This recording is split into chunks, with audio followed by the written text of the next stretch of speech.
the whole fucking field, everything, like a holistic fucking thing, instead of like dialectics, the Tao, and then like recursive processes. Those are like the same fucking thing.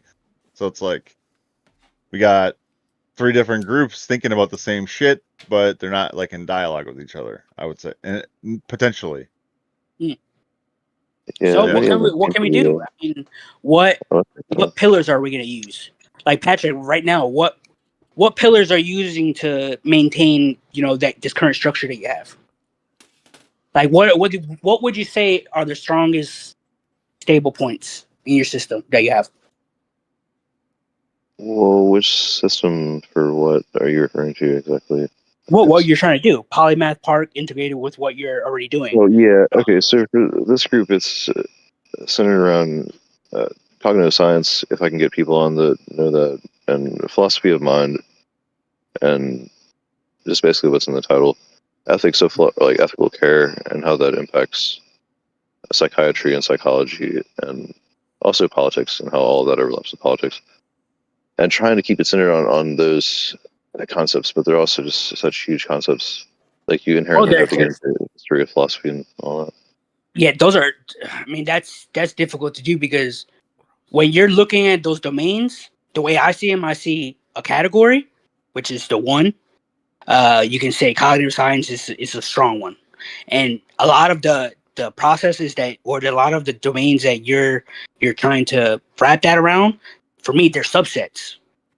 So when you look at it, it's further off in a single domain. So you can backtrack it, and let's say you look at philosophy, right? What can philosophy go back to, or what was those other subsets that you were talking about? You said cognitive science and philosophy of mind and politics, ethics of care. Okay, so that can be all unified under one domain. So, what do those domains fall under?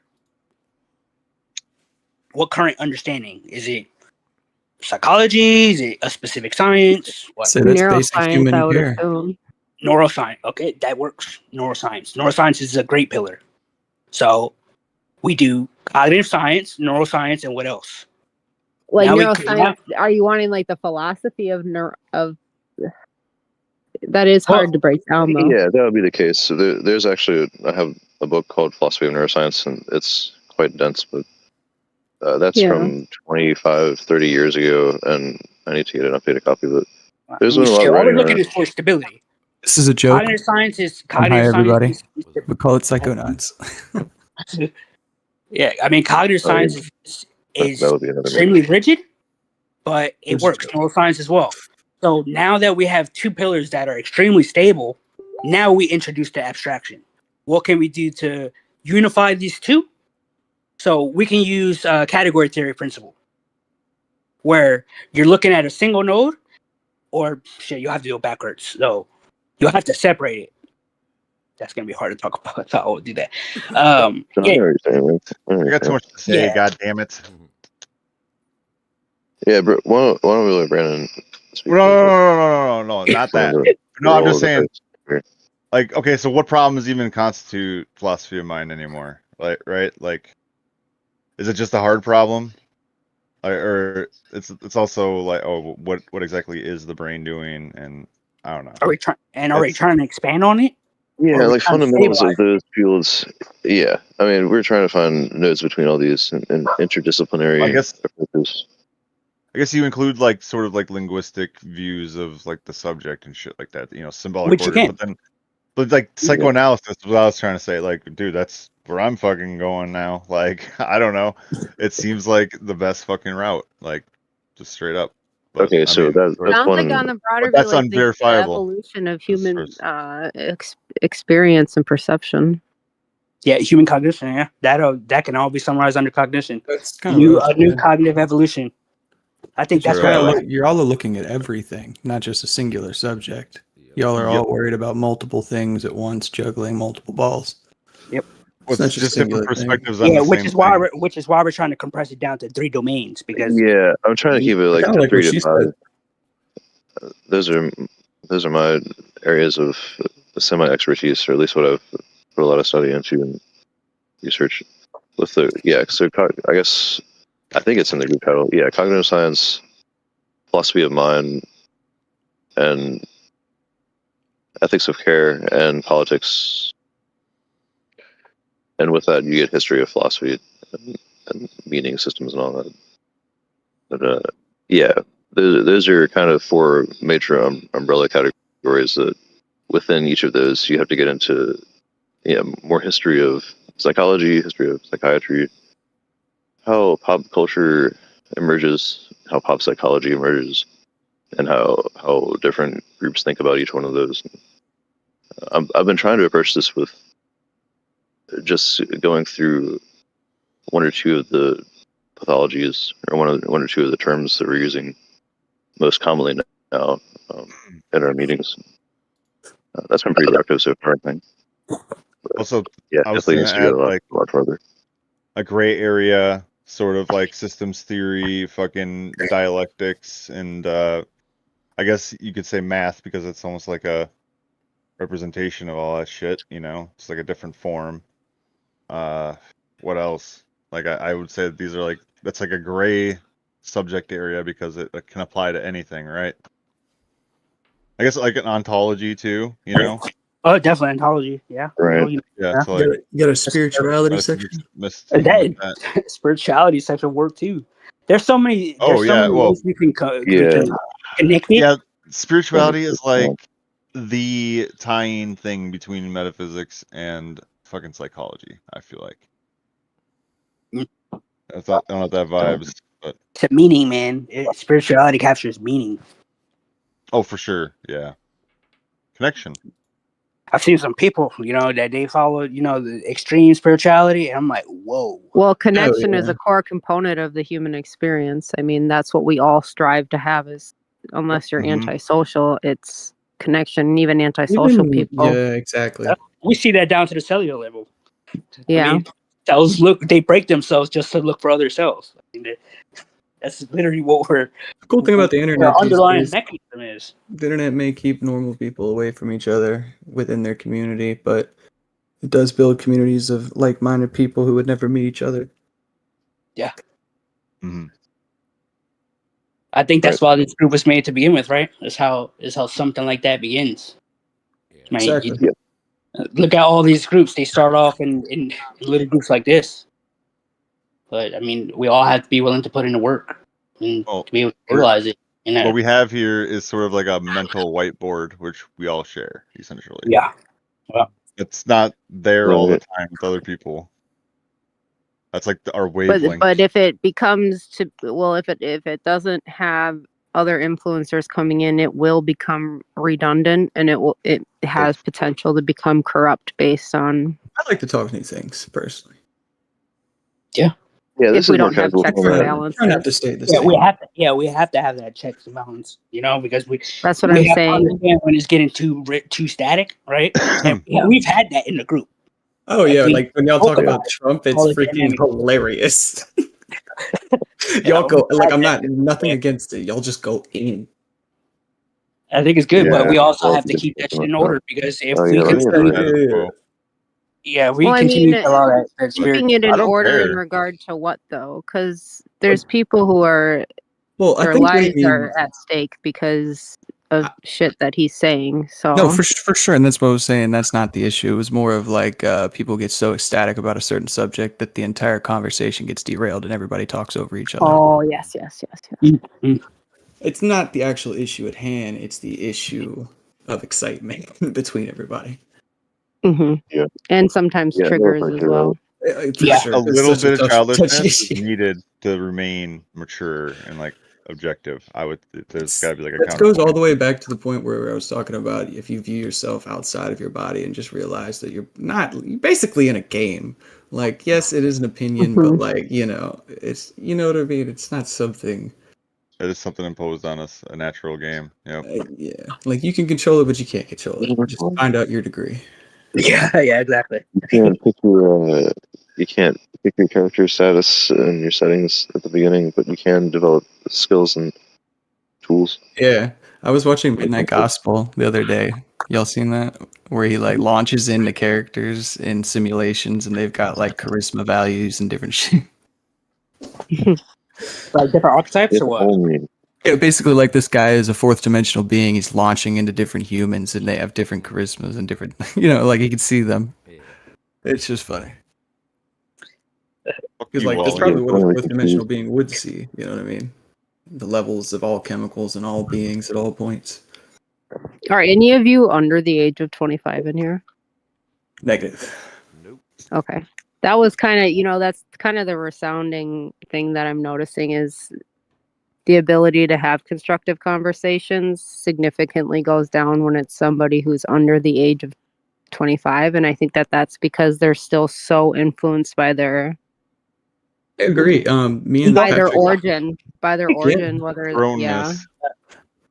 me and Patrick just went on a trip not long ago, and we invited a much younging to a concert with us. He was only 22, and he's a good guy, but like I could see he wasn't evolved enough to keep up with the conversation, and like he was ignoring me, but not on purpose. It was just because he was too much stimulation. You know what I mean? Some people, it's not that they're It not. was stuff he didn't Yeah, see yeah. any. He probably didn't see much matter in it, just because of where all he's at in his stimuli. life. Yeah. I think when you start getting in your later 20s into your 30s is when you start to wake up and you're like, oh my God, this shit actually affects me. You know? Yeah, for sure. I feel like a lot of people don't have these tools though.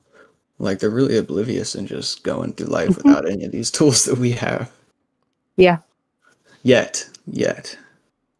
Or they've been beaten down so much by the system already that they've had a closed mindset because of the trauma that they've experienced. Yeah. Do you know what surprised me? Do you know what surprised me recently? I went to the park and I saw two friends sitting next to each other that they were guys, and they had the deepest conversation. And I was like, "What?" I was like, "You guys are thinking about this, and you guys are like fucking 17 years old." And I was like genuinely surprised. That makes me think. I of, do admire that about the younger generations. They seem to have emotional intelligence that I will Not say, even in I- person, Patrick, didn't you know me when I was like 18, 17? Yeah. I wasn't always this, I guess, involved and respectful, but I was always interested, if Patrick could say. Yeah, man. It's so good to watch our friends grow too, watch them grow and transform and come into being. It's like a high degree. Very naive when you first met me. Very naive. But Patrick and our friend Shane were very respectful, so I gravitated towards him. I mean, you were super naive. You had your own proclivities. Everybody has their own For sure. things they got to refine. I was definitely naive, though. Like Everybody is at that age. I had many more things I was aware of, but many things. Everybody has their own problems, basically. Well, and even outside of like your parents' influence, then you have the American way influence, right? And that's real hard to break out of. I'm not even gonna lie, we're all a bunch of cultists here. Pretty much. Like all of us were programmed by our schools and the system and media to an extent. It's the American For sure. sensationalism. Not me. Yeah, I was gonna say that not me either. I started doing acid before I went to fucking high school. Yeah, It was bad, but I was chaos. yeah, dude. But quickly realized that school was worth it. It was worth the time. Yeah. Transformations, baby, transformations. So Fuck that one up. yeah, that's always a work in progress for beings in process. The Yes, process sir. ontology, Whitehead, all that. I got to read more Whitehead. He's there's some philosophers right now that are really good at explaining his work. Maybe something more of their Oh yeah, lectures. I would love that. Fuck. You know, there was this paper on late bloomers, and how they say that most geniuses have late development, and it makes me think of like how many people that are out there that are so underdeveloped or so slowly developing that they're being disregarded. It's the pressure. It's the pressure that they face, and it doesn't let up. and there's just no way forward. I don't know. I mean, I've witnessed before quite a few addicts who are very their personalities are dysregulated to the extent in which they can't function. But if that mind could just get on track, holy shit. Yeah, and I'm not. That's actually what I come from. I completely get that. Mhm. Yeah. I mean, It's just mainly moderation and lifestyle, habitual use, things you do. yep. You know. I It's mean, one- and it's a support system. You know, you have to have those anchors. It does For help. Because sure. if you're going through that chaos and you're like your mind's going a million miles a minute, you're spiraling and thinking about all this crazy shit. If you don't have a support system where you can say, okay, this person is going to remind me that, hey, whatever you're going through, I've been through it. If they don't have that mirror, guess what? It's worse.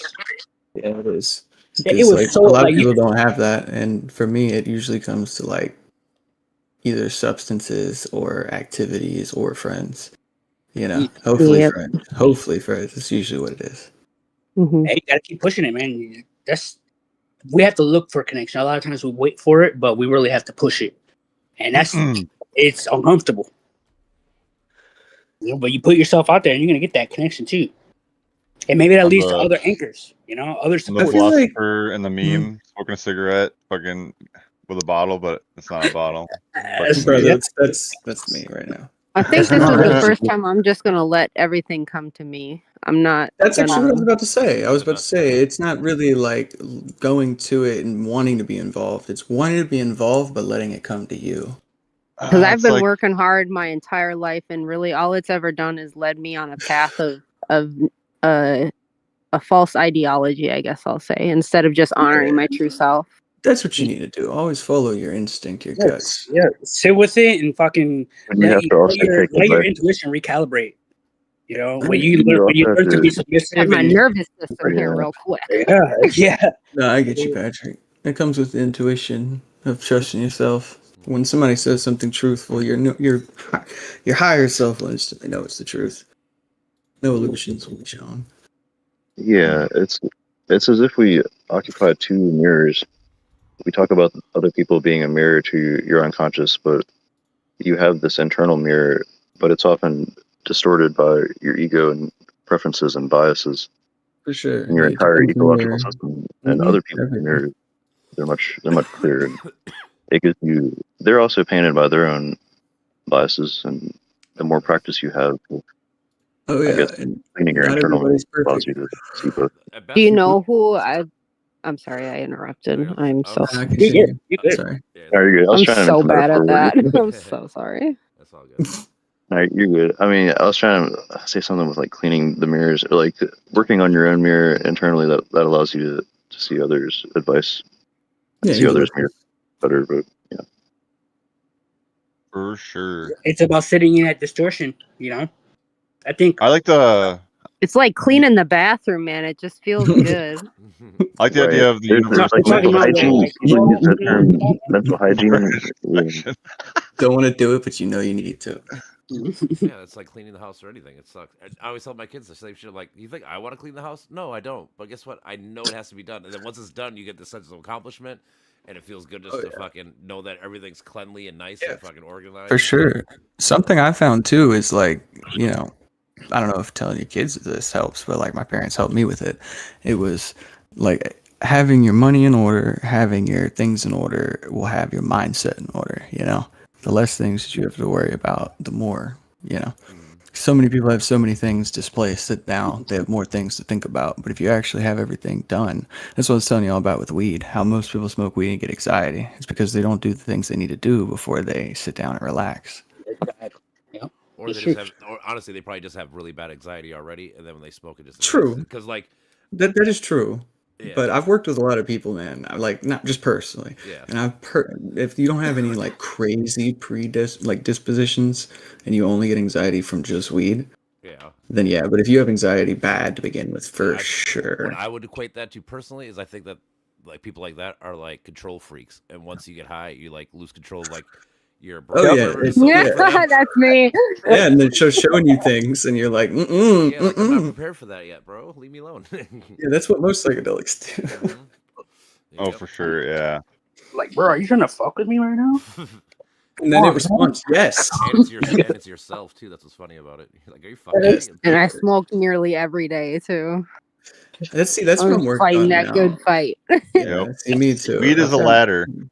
Something Kind you of. got to remind yourself is like, as long as you're being healthy and moderate with it, something I battle with every day is I have severe anger issues. You wouldn't notice as much, but like it's mainly, and I have to credit it to weed because I've gotten a better relationship with it. I only use it to mainly help my decision making skills throughout my life. I do it recreationally, but I have time and place. Also, it helps. It can help slow you down. Like, so, like for me, I probably have ADD. I was not diagnosed, but like, it helps if I want to read Yeah, or learn or do focus. anything. It helps me slow the fuck down and like that kind of thing. So 'cause I my can't brain focus goes on a one million thing. mile a minute. Same. So now, if we want to get back to being logical, right? Does that work out in the long term? Slowing If down. you Yeah, so learn meditation moderation, will be a better yeah. bet. For sure, and see, that's actually what I've been coming to I guess, an epiphany about. Is my entire. It's funny. I was just talking about Patrick for this. My entire life, I've been basically just in limbo. Like I've had these tools, and I've known what to do, and like I know I can wean myself off of everything, and you basically change those habits with better habits. It's just why am I not doing it? You got to give yourself time to. That's the key. Sure, That's and you got to the love key yourself. That's when where you're question. sober. that's where the self love and the working on it, and the Individuation. progress, and the friendship and the help comes in. Micro habits, man. That's what it is. Habits. I think it Find helps ways- to. Well, it's hard. It's Yeah. hard to learn self-love when you've never really developed it. For sure, for sure. Yeah. And you have to have reasons to love yourself too. That's the other thing. I was gonna try and get into this earlier, but it's quite controversial. You can have this kind of rebound effect where you can take self love too far, and it's not grounded in anything quote unquote real, Yeah. where you've put any effort into in society. And so, but you can read thousands of books about self love, and you can have that neurochemically reinforced in ways that can be counterproductive. And it's so sad because it's so important to have self love and that feeling of confidence and self-esteem as well. Like those are different concepts, but they overlap significantly. And finding that balance is also, that's something that takes time and experience, and learning to express yourself and express the healthy parts of your ego. Yeah, that's kind of the beautiful part about life. We all have our different challenges that we have to evolve about. It's all different for everybody. Yeah, that's going to be. But we have these anchor points that we can reference, and that's one thing I want to try to get at here. Like I want to try to reframe a lot of the terms that we have floating around. We were kind of working with RSA. I mean, not RSA. Sorry, freaking RSD, rejection sensitive dysphoria, and narcissism. What if? Hey, Patrick, I think that this will help. What if we made everybody an operator where they have a specific thing? If they specialize in one totally area, called spirituality. where we can. It's like if we have specific domains that we work within, like me, you're not gonna put me as a fucking speaker, right? Oh, no. Maybe writing, maybe writing, but speaking, absolutely not. I mean, that the audience is gonna be zip. But everybody has if you have a person that can speak well, they're gonna cover that area. That's what I'm saying. Someone who organizes well can cover that area. Someone, if you have a writer, I would make the conversation better. It's like running this program through a filter, right? We run it through these people that they have a specialty that they can run this specific thing through. Pass it on to the next person, run it through this filter. Pass it to this person, run it through this filter. Yeah. I was thinking of doing something similar to that, and using AI with that too. But it's usually much more formalized, and I have kind of a semi-script or not a script, but discussion points that I try to have ahead of time, and I'll send those out to people before we have a recorded session. Yeah. This just gives me, because I want to have more talks like this that are more casual as well, and we'll be doing both going forward. I also like playing video games and talking about topics too. So I may do another channel for that in the future. But sorry to interrupt you, Patrick. Did you watch the movie Soul? No, I haven't gotten to yet. Because my recommendation would be to have an introspective movie night with crazily introspective movies. Oh, I would like that. We just we got to make sure the talking's very intellectual and fun, but to a minimum because it is a movie and not everybody wants to sit and wait. You know what? Okay, all right. So we can always just watch it. What do you mean everybody's idea of a good time isn't sitting through a YouTube lecture for 3 hours? I see, and I personally, I love to do that, but I'm just, being nice with other people. Some people don't like that. Like my parents would fucking kill me. Like my dad talks during a fucking movie, my mom will just want to like almost reach over there and slap his. That's funny. That's why we have to have intermissions. If it's a long movie, we have to have intermission. My poor coworkers. Yeah, there is one movie that would be really fun, I think. Have you all seen Inside Out? Oh, yeah, dude, I've been wanting to watch number 2. I love that movie.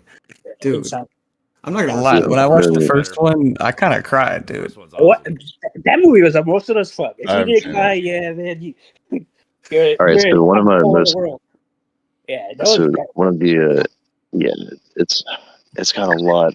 It's got so much that it can offer to a growing young individual, okay, so this is one of my more controversial posts. So is Soul. About a year ago, when the second one came out, I found some possible issues with both of the movies, the first one and the second one, and the main thing that I saw was just the lack of the mind. There's no wise mind. There's no wise owl, to use the Native American metaphor. They're literally there. Okay, so in the second movie there is, and they're represented by the mind police. They're actually called the mind police, and there are moments in the movie where the emotions are kind of, I'm going to put this in kind of harsh terminology just to get the point across because you guys know me. The emotions are basically running around trying to manage the brain, and the mind police come in and basically interfere, and they kind of make fun of the mind police, and then they just have like these kind of 2 major scenes in the movie, and they never play their role, or they never show anything again. But yeah, it's like what just happened? I don't know. So what do you think the mind police represent? But I have to point them out because it does such a good. The whole movie, both of them do such a good job of displaying the emotions and how those feel. But the decision and the top down. I haven't seen the second one, but yeah, I was gonna say maybe it's just evolution, and maybe you gain a wisdom one. Yeah, I'm not have to watch it. Okay, I just enjoyed the movie. Yeah, it's Joy. So okay, so the other issue that I found was mainly it was Joy, which was played by what's her name? That'd be Love though. Would Joy be Love? Well, so not as the way the movie exemplified it, I guess. Although Because it was with the family. Okay, no, that's not true. Love. That's not true. Yeah, family and friends family and friendly love played a pretty big role in both of those movies. So I should say doesn't love evolve into wisdom? And like the character that played Joy. Well, yeah, it's just how you incorporate that. But yeah, this character Joy she does a great job. It's the lady from Parks and Recreation. The main character from Leslie Knope. Anyway, yeah, she does a great job voicing her, and so Joy is basically trying to run around and solve the problems. Like she has to manage memories, and there's these what are they called? Like memory cores, essentially. There's like these orbs. Core memories. Yeah. Yeah. Well, there's core memories, and then they're in these orbs, and then there's the more significant orbs, which are these core memory islands, I guess. Yeah, there's these floating islands. Maybe that's the second one, but yeah. So Joy had, and it sounds like the answer to your problems is to just pursue joy, which is the American, or like the mutation of the American dream. The pursuit of happiness, which I've ranted about. And I But then won't. she Yeah, but realized that everybody was important. Yeah, that's an that doesn't make extrapolation. sense because if you look at the movie, joy was always influenced by sadness and vice versa. Yeah. It was like And yeah, Joy- Yeah, the and whole point sadness of is the not movie was causing her hearing it. trouble, You and can't it's be all not like joy. You can't be all joy Yeah. and all sadness. I mean, I guess you could, but like you're not going to be a well person in society if you only have joy or only pain or only whatever it is. You know, like we're humans. Yeah, we if you gotta- only feel joy. Well, I'm yeah, saying- those Yeah, connections. sadness If you think really- about it, those connections allow you to have empathy, Yep. right? If you have joy and sadness and you learn to fuse them together, you get empathy. You get Yeah, and peace. they kind of exemplified that, but throughout both the movies, it seemed that sadness was kind of a drag, I guess. Yep. Although I do need to rewatch that more, but it was sadness was kind of incorporated at the very end of I think both movies actually as well.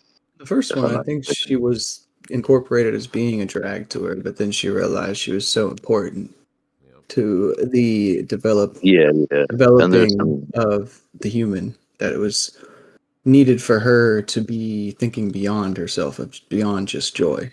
I say we just watch the movie sometime, you know? Right, see, yeah. I love those movies, dude. They're great. yeah, that's another one Ghost where in it's Soul? there's so much good, and there's also things that I could pick apart about it till I the mean, if that you was want to go, something. down a darker theme of a movie, you can do what's that? What's the one with The Cell with fucking Jennifer Lopez and Vince Vaughn, where they go inside the murderer's brain to fucking find where he's hiding the next victim and shit like that. It's a pretty good fucking movie.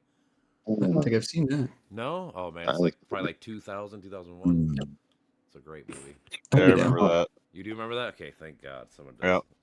I swear to God, dude, this is a fucking real. I remember all the fucking old ass movies. I don't know any of the new 2000. movies. I know all Yo, the old movies. if you guys really want to watch something that captures the subconscious mind, so Japan does this beautiful thing with expressing specific, environments or emotions, and they have this anime. It's called Lord of Mysteries, and it's literally the battle between the shadow self and the, your external self. Mhm. And it's very well made, and it's precise, and they use the precise mechanism, so it's not like you're just getting fluff. You're getting it in a way that allows you to understand the underlying logical coherence of it, but also allow you to process it in a healthy way that doesn't cause, cognitive, overload. Mm. It's called Lord of Mysteries. Beautiful. Word. I'm gonna put this in the chat. Oh, no, mysteries. It's hard for me to watch stuff. It's like, oh, I'm gonna spend 2 hours on this, and I don't know what the fuck it is. If it gives you joy and or you learn something from it, it's not the worst thing, right? Yeah, it's like, I don't know. It I'm like a fucking, I'm like what you were explaining before, like your Child? brain's just kind of darting around. What? No, If we're a child, or No, he's talking about ADD kinda that's shit that's where a your child brain's self I moving. play with. Basically, So, but I'm just zeroed in, dude. go get you Fucking something to locked slow in. down. Get some of that. I was gonna cannabis. say let's do In something to moderation. exacerbate it. I was gonna say let's exacerbate it with some Brawlhalla. Anybody want to play some video games while we continue the conversation? As such, I could try. I might not be too good, but I'll try. I'll watch you guys. Give me a I'm minute. tired. I'm finishing up my Think about risk it. game. My risk. I'm trying to play outside for a bit. It's really nice out here. No, that's Drinking rain all day. Time to look at the forecast.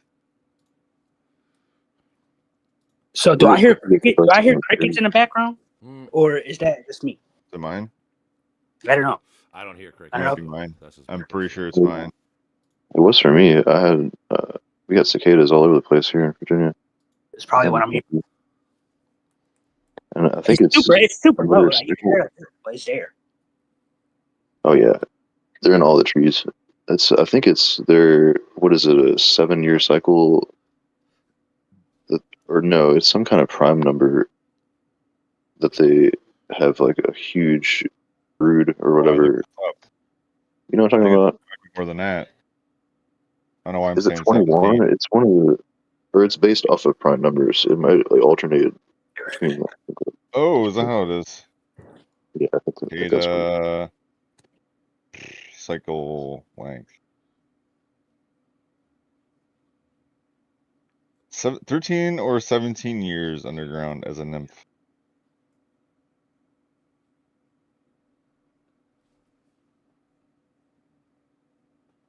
It's a lot of nymphing, man.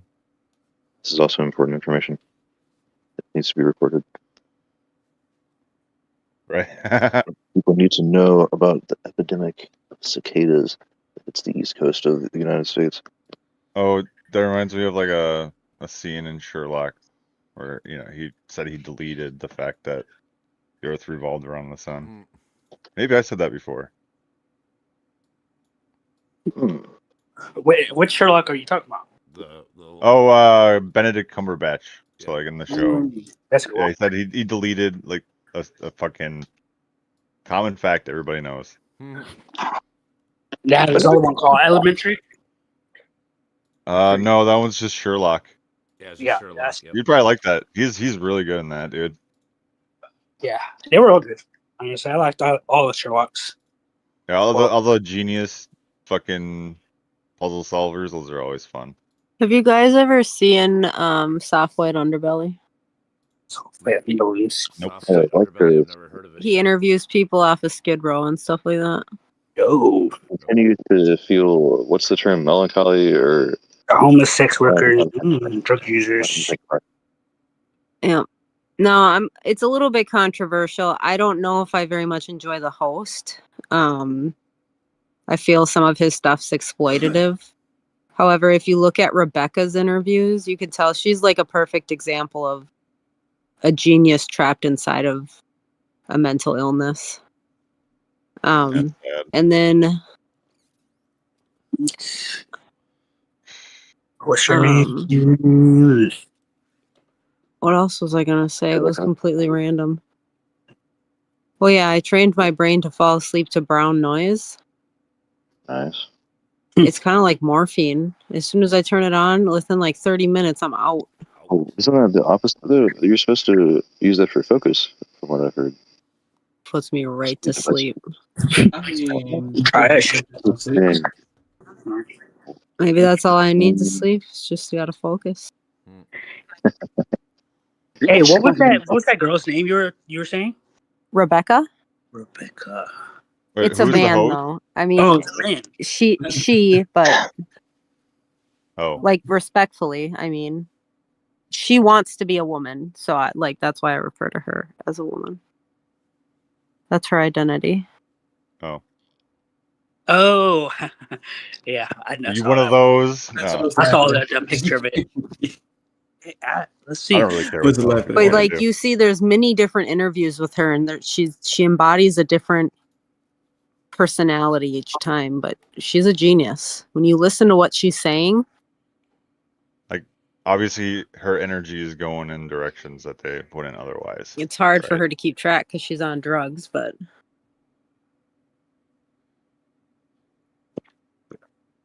Yeah, so See, that makes me think, because why is it that suddenly when people fragment, right, they get stuck in the subconscious mind and they can't no longer access reality. Why is it that those are the people that are always the geniuses? The people who navigate that space.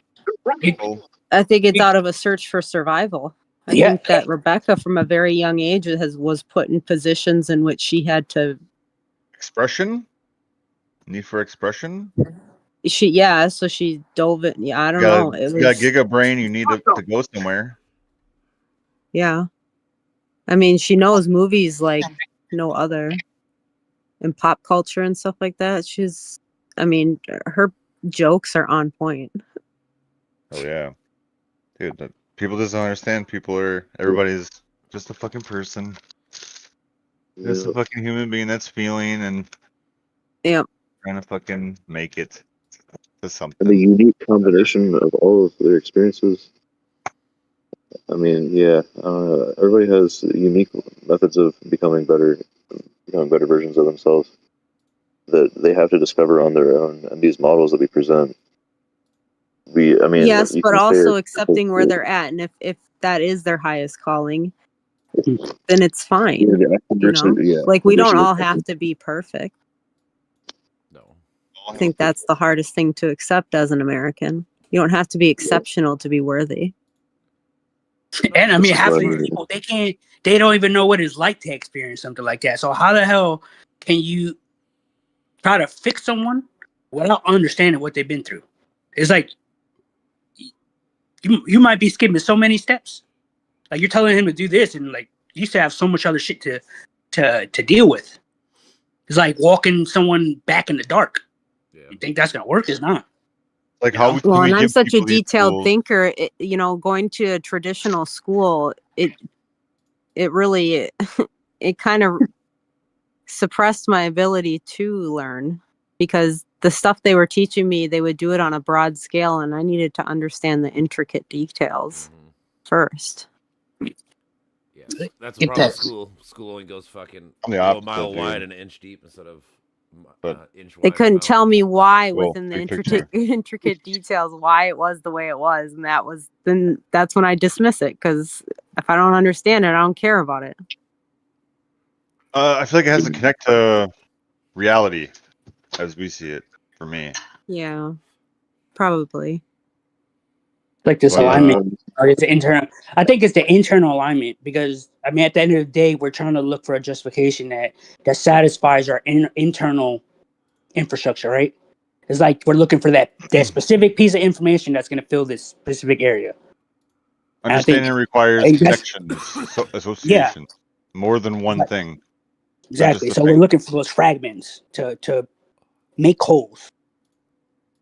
And a lot of, that's the thing about specific schools, is that they're so rigid. They're either rigid or extremely flexible. Like my school they had a specific way of teaching, and it was like poverty level shit. There was no gifted classes. Hidden dimensions without different entry points. Well, yeah. I think that's what we have to. We really have to push that. Honestly, it's the only way we're gonna break those, to be able to reintegrate it. Dude, how do we do that? Oh shit, dude! I fucking love that. What I like to think is maybe just creating something. Everybody creates, causes a ripple effect. I think the people who go do the most and learn to navigate what they've gone through, and learn to, I guess, to compress it in a way that's healthy, those are the people who create, right? They create those outputs. They have something that they experience that they're trying to externalize, right? If you look at a lot of like physicists, they have this internal infrastructure that they're trying to make external, right? Where they're like, oh, this doesn't line up, this is not it, and they obsess over the little micro fragments of information to get the picture perfect reflection of what they've been trying to create. Right. So I guess you could say there's a saying from Khalil Gibran. He says the more suffering you experience. Sorry, this is a beautiful quote, so I want to say it right. The more sorrow carves into your being, the more joy you can contain. So that's really powerful as fuck. But okay, so maybe you could also say the more that sorrow carves into your being, or the more that you experience, the more you can express. And talked about this idea, like expression. Vervaeke gets into that idea of expressing yourself into the world. Yeah, like I like it. Yeah. The more you experience, the more you can express without those experiences. So I looked at the Latin etymology of this word. Experience means a trial, a proof, experiment, or knowledge gained by repeated trials. To try or to test. And the verb experire, to try or to test, formed from ex, which means out, and imperative, which means experienced or tested. A lot of stuff. Do you know who I think is going through a spiritual experience right now, who's elevating to a different perception? All of us? Candace. Well, yeah, all of us. Candace Owens. Candace Owens. Oh, really? I didn't know her before, but I I've been watching her videos ever since Charlie Kirk died, and she has been. Yep.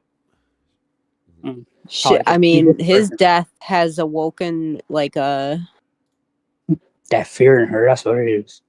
A fear that has driven her to seek truth. They all think it's the Jews, so they think that Charlie Kirk was against the Jews. Now, you know, like Candace Owens is hella against the Jews. So I mean, that's kind of the main reason why she's so fucking scared. I think she's against Bibi Netanyahu. I don't think she's against the Jews as a whole. I mean, she does blame a lot of things. She's one of those the Jews around the world kind of people. Was it specific? Huh? Was it like specific? Was it? I mean, how generalized was it? If it's specific, I mean, I'm sure that what she was saying accumulated to a specific group within that. I just know that that's the way she's been for like the last like 3 to 5 years. Like she's been on this arc of fucking the Jews run everything. So like I said, and I'm guessing now, like I've heard a couple clips, like she's thinking that the Jews killed Charlie Kirk, so now she's fucking thinking that they're gonna come for her.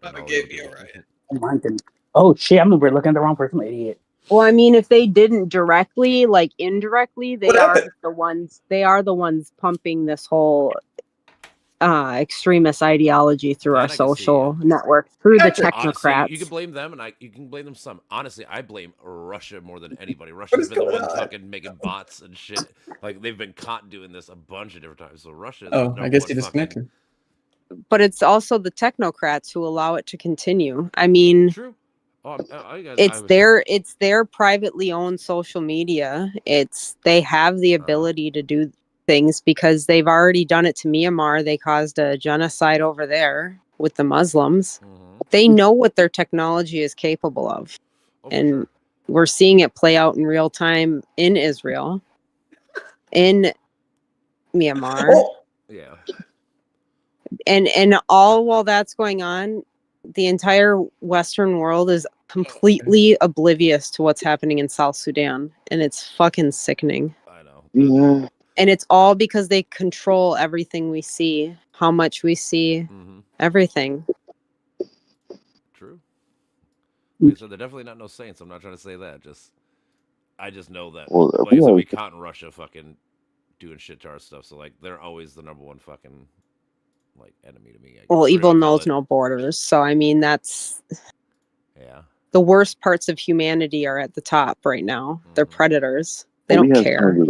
We have some of the most free journalism and free speech in the world, but it's the other countries that, and it's still this bad. And in other countries, they don't have the same kind of free speech we do. China actively suppresses, but I'll take it. I don't want to take it. Yeah, we have they've been controlling ours too, though. I mean, and it's about to get significantly worse. Especially on like TikTok and stuff like that. Now that it's owned by Ellison and Oracle in them, it's just going to be a propaganda machine. Just like X's/Twitter or whatever, yeah.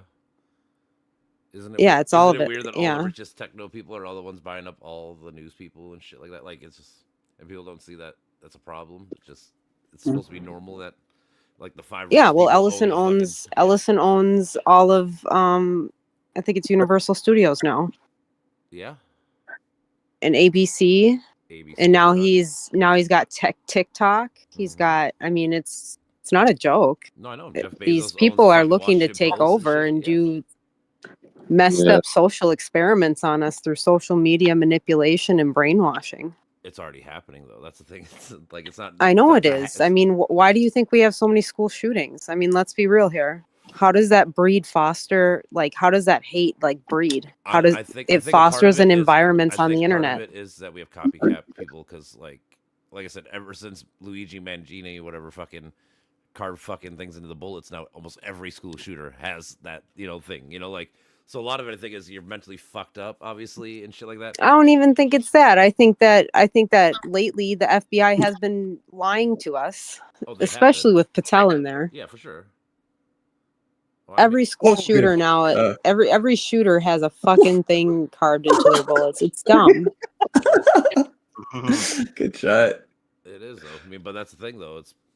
I think like when you're mentally unstable, you fucking see something gets famous, and now you want to get your 5 minutes of fame. So if you're gonna go out, you might as well fucking do what they did because they got famous. Everyone knows their name, right?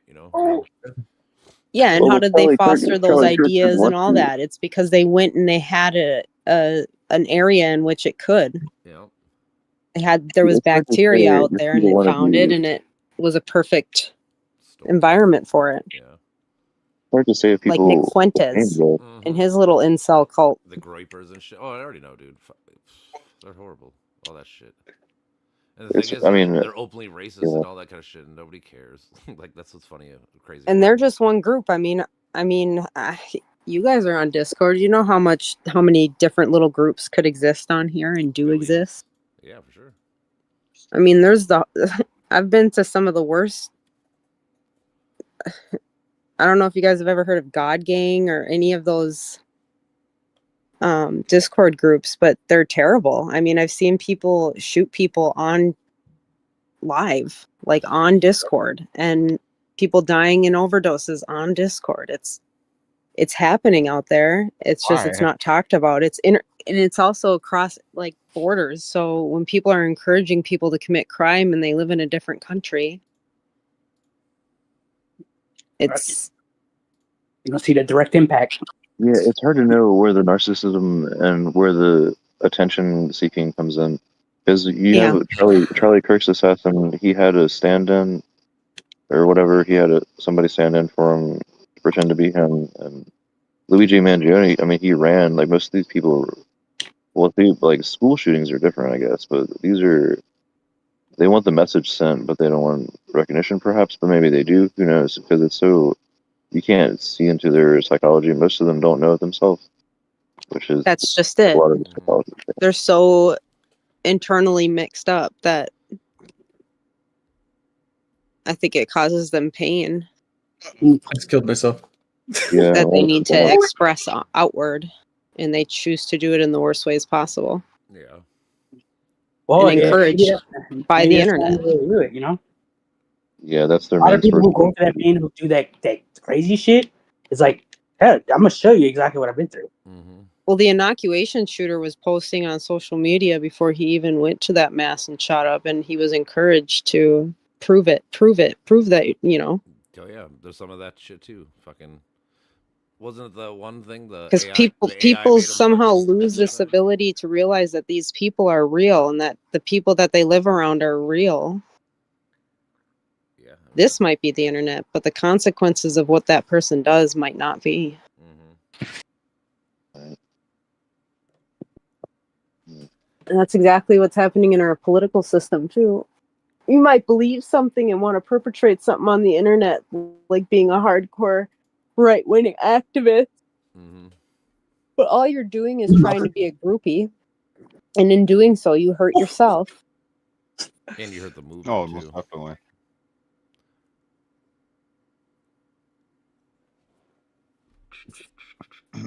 Same with far left-wing too. For sure. No, that's why I always try to preface to anybody, like the extreme, like when you get to the extreme streams of any end, dude, it's not good. Like nothing good comes from that.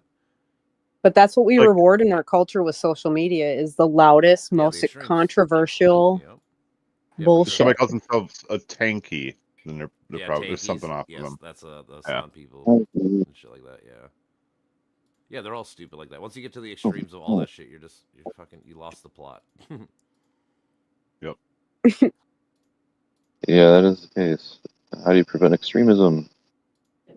How do you teach humility in schools? And you gotta have smart epistemology. Like, if you're gonna believe something and full-throatedly believe it, right? Like, you need to fucking make sure you're sound on every point. You can't just fucking go and, well, I heard this, and then that just becomes true for the rest of your life. Like, that's not how it goes. You should always try to verify what the fuck you know. And that's what drives me wild about a lot of these Trump supporters. For fucking sure. I already know. The worst thing you can do for somebody is ask for an example. Like, oh, can you give me an example of that?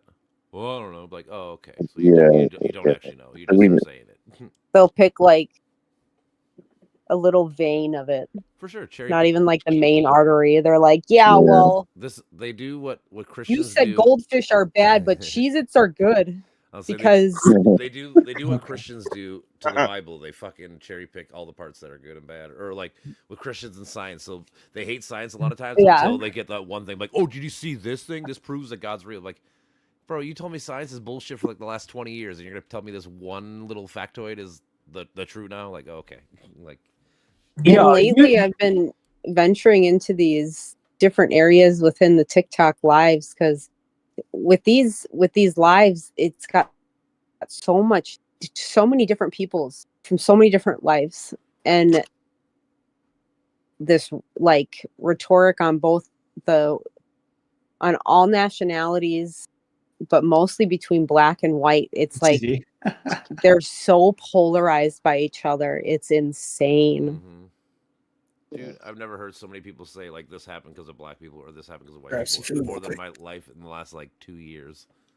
Yeah, it's pretty sad. Like in real life, you mean? Oh, even both. Yeah, sure. I mean, but like the other day, I was I'm friends with these people I know from Minneapolis and shit. They're all black, but like I was reading their thread on Facebook because they're talking about Charlie Kirk and just watching all the black people either call people Uncle Tom for defending him or fucking saying, all this shit. It's like, Jesus Christ, man. It's just like watching like regular people, like white people talk. It's just the same.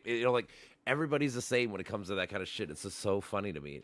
But we all act like we're so fucking different. Like we're not different at all. Like they literally have the same conversation. Everything's the same. Just different groups of people. Yep. What? Like I said, we and resoundingly across the board, Democrat or Republican side, a lot of white people still hold such racist ideologies that have been passed down through generations that we're just so not aware of. Mm-hmm. And well, it's like in our process to try and get to know these people, it's almost like our culture brainwashes us to believe that they're not as smart or they just don't get it. And it's like, that has nothing they get it. They've been here for as long as we have, longer. I mean, no, the thing is like, what was I going to say? Fucking, I lost my train of thought. Oh no, I lost it. Never mind. That's self-preservation. I mean, that's self-preservation.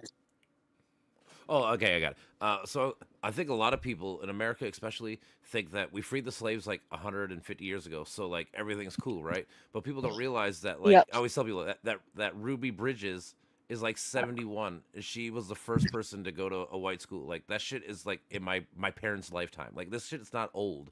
Yep. That's what I think. I think a lot of people trick themselves saying, "Oh, that was ancient history. It was so long ago." It's like, no, that was one lifetime ago. One lifetime ago, and black just people had no because it rights. was eradicated by law does not mean no, for sure. I'm not that talking about all places that. abided by there's it, right? redlinings and shit. Like I said, when you talk about why are black people committing all these crimes or whatever, it's like, you ever heard of redlining? They were forced to be poor. Like this shit matters. Like again, they think it was so long ago, but it's like it was one lifetime ago.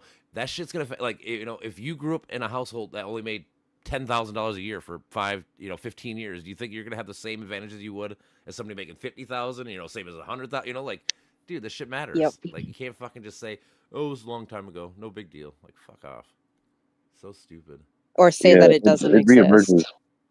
We don't ever overcome these entirely because you see racism in every single culture throughout all time. Sure, we do. So obviously, it's something that recurs, and you have to continuously keep working on it.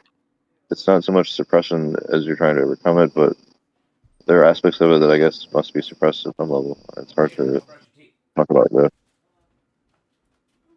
There has to be some equality. Or at least we have to keep questioning it and keep challenging it. Otherwise, it'll go back. Obviously. Yeah, I feel like. I mean, this is. Yeah. What were you gonna say, Brent? I don't know who's gonna talk next. Yeah. So this guy, freaking Peter Thiel, was giving speeches to a bunch of other tech billionaires, and he was talking about creating an island where they were in between international laws and they could essentially avoid workers' rights and human rights. And he didn't use the word slaves, but it's creating an island of slaves. Like he wants to create an island. Yeah. Of slaves. It's a fucking psycho. He's directly connected to Epstein and Trump. and with Ellison and all Weinstein. them. Yeah, it's fucking scary, and nobody knows. Peter Thiel is Palantir, which is that big fucking company that's gonna Don't do it. everybody. Yeah, that's one of the main companies that's teaming up with. Wasn't it funny when they own the freaking TV stations, and it's like techno feudalism is what they're talking about with this. Where you guys know what the Palantir is, right? Yep, from Lord of the Rings. Yep, the fucking crystal ball. Well, again, it's going to do what they're doing. They're trying to move everybody so you can see everything, hear everything, know everything. That's the idea of the Palantir in the show, and that's what the idea of what they're trying to do now. I didn't remember that. Wow, that's crazy. That that's right. He said exactly why he died. He deserved that. It's like I don't see anything happening or changing without armed conflict. That's where I'm starting to head towards, and I fucking hate it. I don't want no civil war. Yep. Like at this point, like we're getting to the point. I don't know how you avoid it. I don't, dude. Fuck. I know. I talk to people all the time. You really think that it's that big? You don't think that there's enough people that want him out? No. Well, no. The problem is there is people that want him out, but there's as many people that want him in, though. That's the problem. Like, it's literally like 48. You really think that? They got more guns. They got more fucking more guns per se, but if anything, it's turning into fucking. The problem is honestly right now. Right to bear arms. You know what I mean? I want to know if Hegseth makes or tyrannical government. It makes the military tomorrow the head people if he makes them sign a new contract to be loyal to the president instead of the Constitution. Yeah, but what if we don't have an election in 2028 because of fucking? Well, he's trying. I think he's gonna tomorrow. I think he's gonna. Hegseth is gonna try. I think there's gonna have to either be a military coup or. And who owns the military right now? That's why I think this is gonna lead to this, because he's gonna try to do some fucking martial law shit. And currently, because Hegseth called them all to Washington D.C. or something. I don't know where they're meeting, but yeah, they did a big meeting. Yeah, I know. I'm just saying, like all these things. Like that's why, like I said, my military buddy that I hang out with, he sent me a text the other day. He's like, I never thought I would have to send you this, my friend, but what do we do if we don't have elections in 2020? Like, like these are conversations that we have to have now because of the shit that's going on, and like. Unfortunately. Yeah, and I'm just saying, but like that's the shit that leads us to war. Like I feel like, and also you just hear the right is fucking amped the fuck up, dude. They want civil war. They're just waiting for another Charlie Kirk so they just go out and blow. Like guarantee you, dude. Like all this shit, dude. Like it's not. People are so on edge. And then once you start telling people, that you can't talk, because that's what's happening now, right? You're getting to the point where we're trying to take freedom of speech away. I think that's like one of the final straws. Like once you try to take that away, people are gonna fucking fight. Man. Yeah, at least the Trump supporters. I don't know if it's the whole conservative right or whatever, but those are tricky terms to use. But it does seem that the parties that are interested in creating that chaos are growing in intensity. Yes. And their ability to, especially because X. Yes. And these social media platforms are just giving up. Like Facebook seems to have given up in their pursuit of Meta, and Meta is also owned. No, well, I just heard something else. It's like Facebook owns Meta. They're the same company. But they're also in league with a lot of political leaders, and he was at Trump's inauguration and shit for sure. Facebook.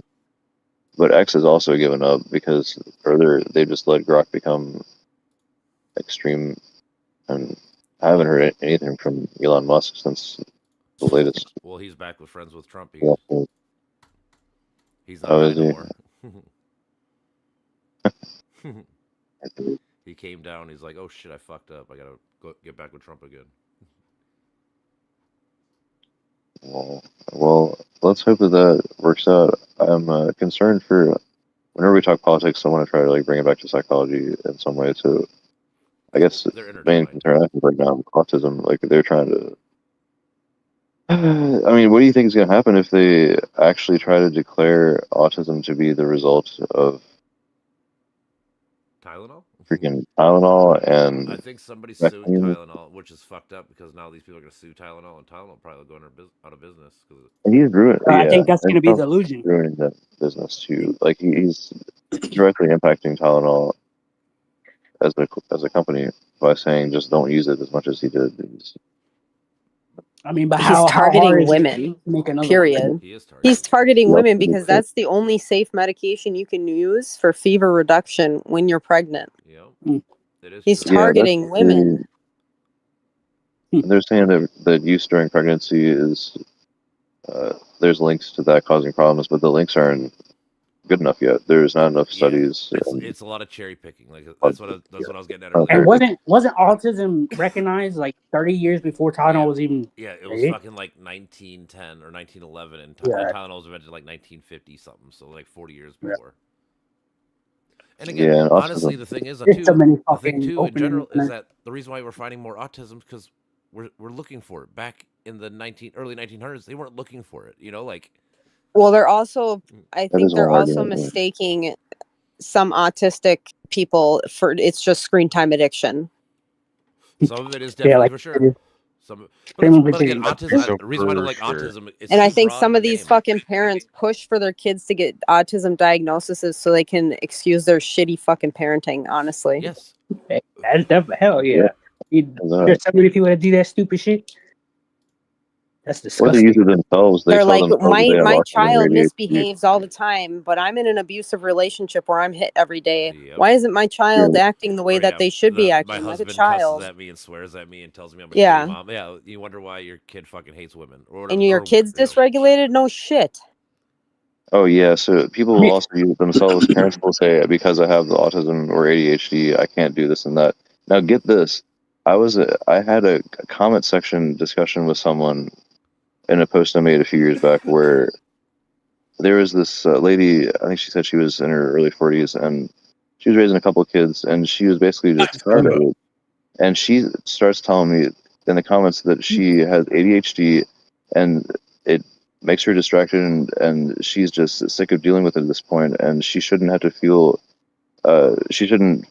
guilty when that involves how she behaves around her kids, in as many words.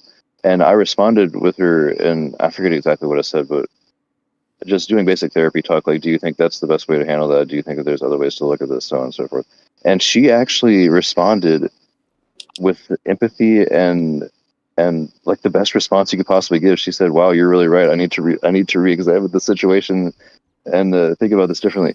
In a Facebook comment section. Yeah, it's how crazy is that? No, just I love when that happens. I mean, that's those events. That's why we need to talk to each other. I may not be using a weapon, but I'm still coming for you. But yeah, I'm making it fair. That's beautiful to hear too, because it really makes you feel like you made that connection that you were trying to do. You know, you're trying to fix.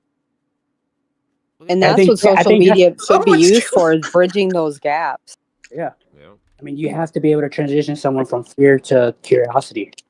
I mean, we have the ability to talk to people from everywhere. Like, imagine how elevated spiritually our existence could be if we came together for common good, collaborative discussion rather than just we need a new structure content. Did it again? I found it too hard here to be more conscious of what kind of social settings we're setting up. You know, like there's just so much more we could do. The setting is terrible.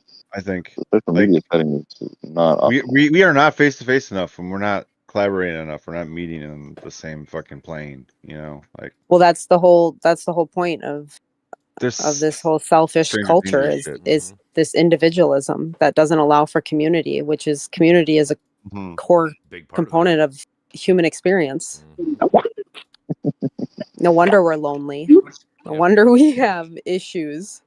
For sure, dude. The internet's the best first thing in the world. Like it is awesome. It's great in every way, and also it does this kind of shit where it makes you lonely, or you only talk online, or whatever the fuck. It's us. It's how we interact with it, though. That's what we need, and also the people that control it. And people have to pull their fucking selves out of the hole.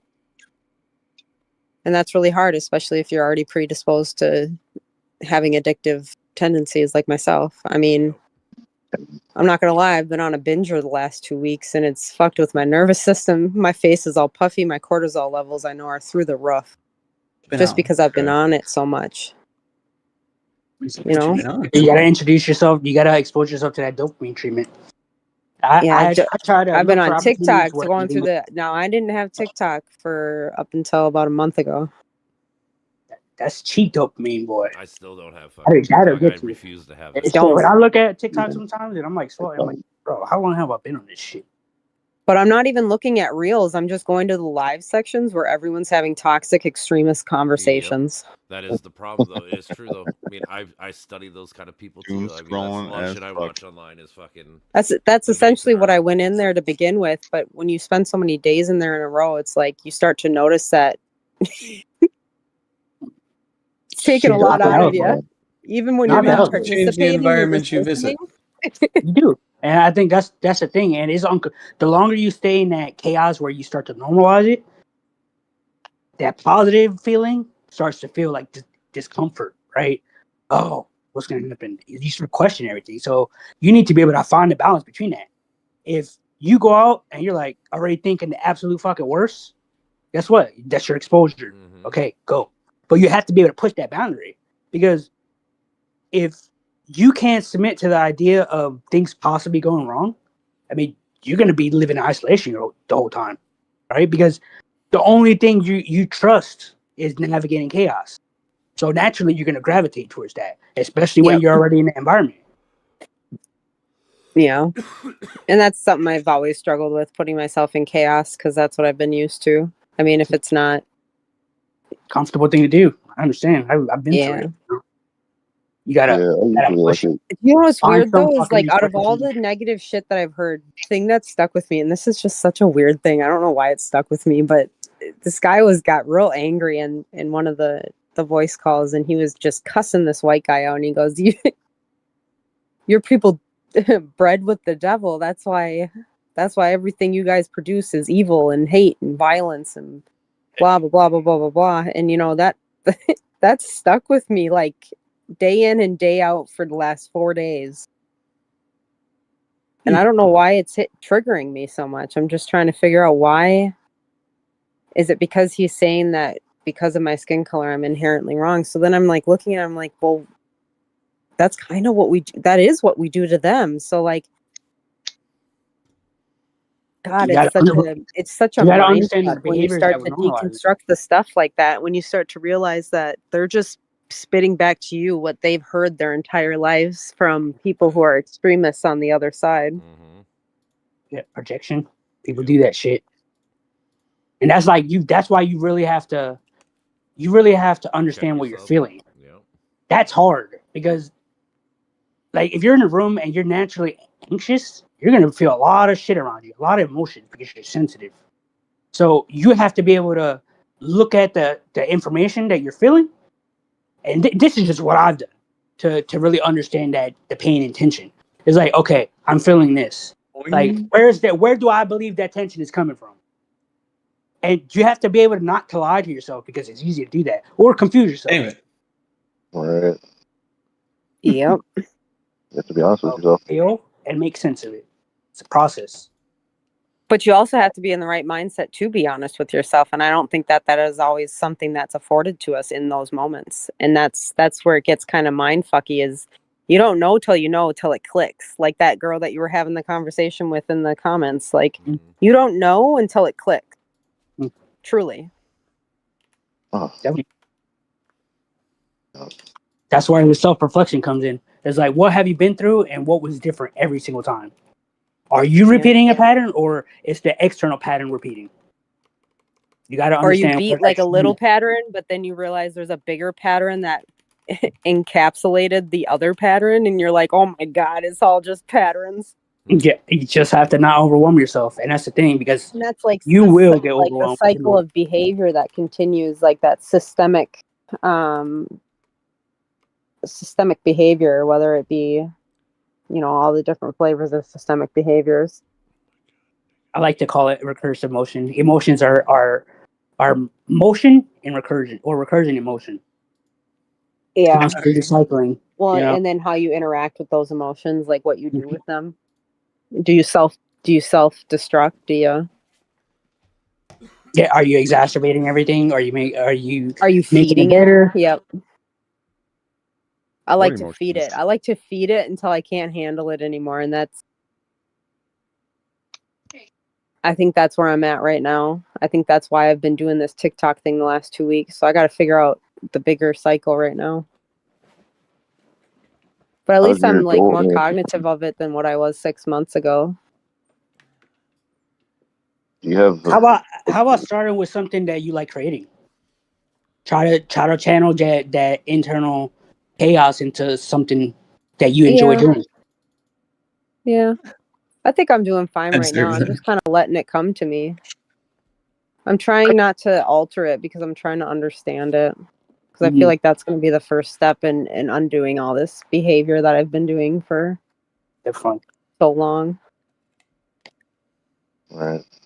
Yeah, you understand the motions here. Yeah, that's good. Without trying to alter it, just trying to Just embrace it. honestly just trying to figure out who I am. Just pay attention. I know who I am, attention but to the like time who I frame. am without the influences.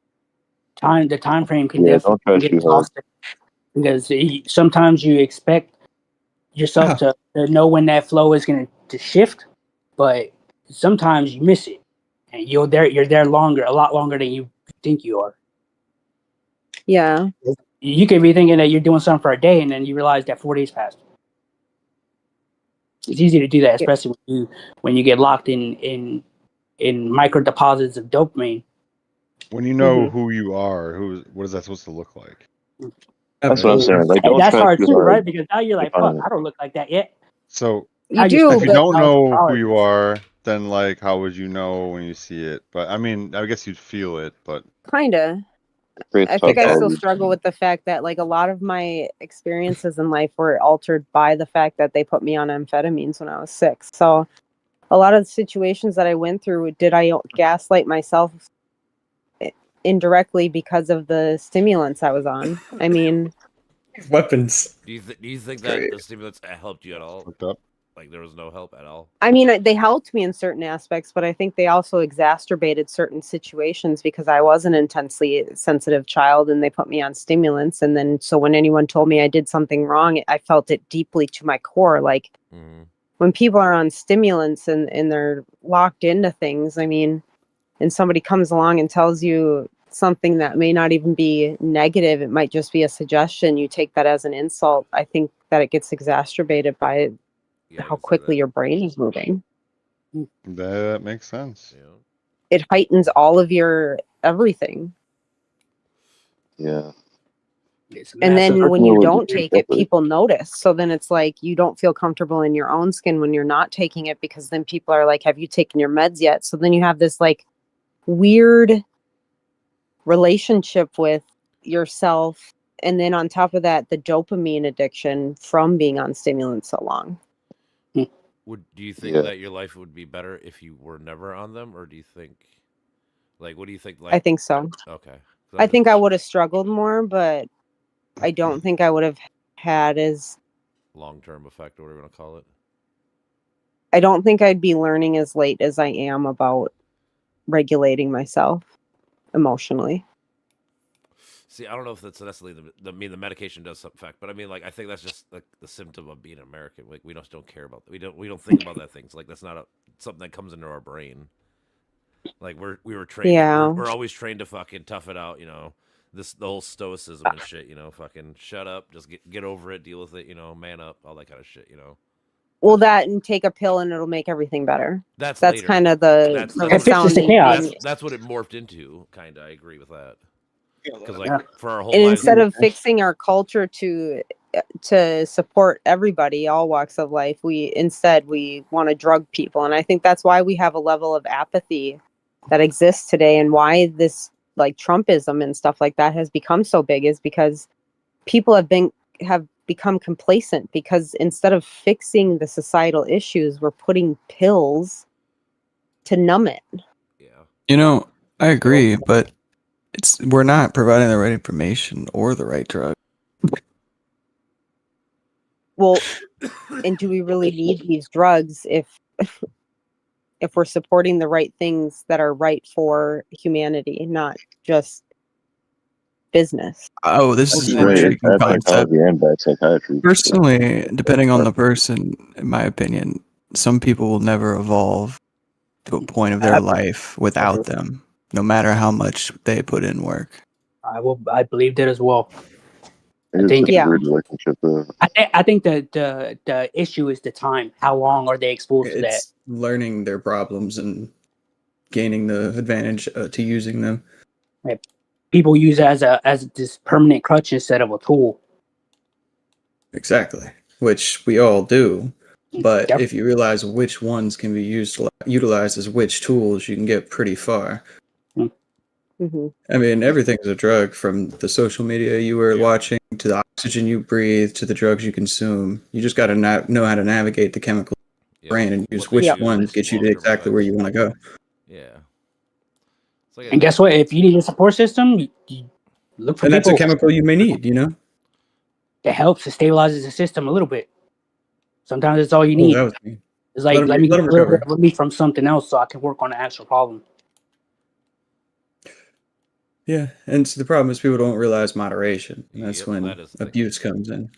Dude, anything can be bad. Too much water is bad for you if you fucking. Oh yeah, for sure, like, for that's sure. what I always try to preface. Like, it's not really it's a person problem. It's an issue. Like, even with like that whole fucking yeah, but I've always taken my medication as prescribed, and I still feel this way. So I don't think that it's maybe you don't have the wrong medication.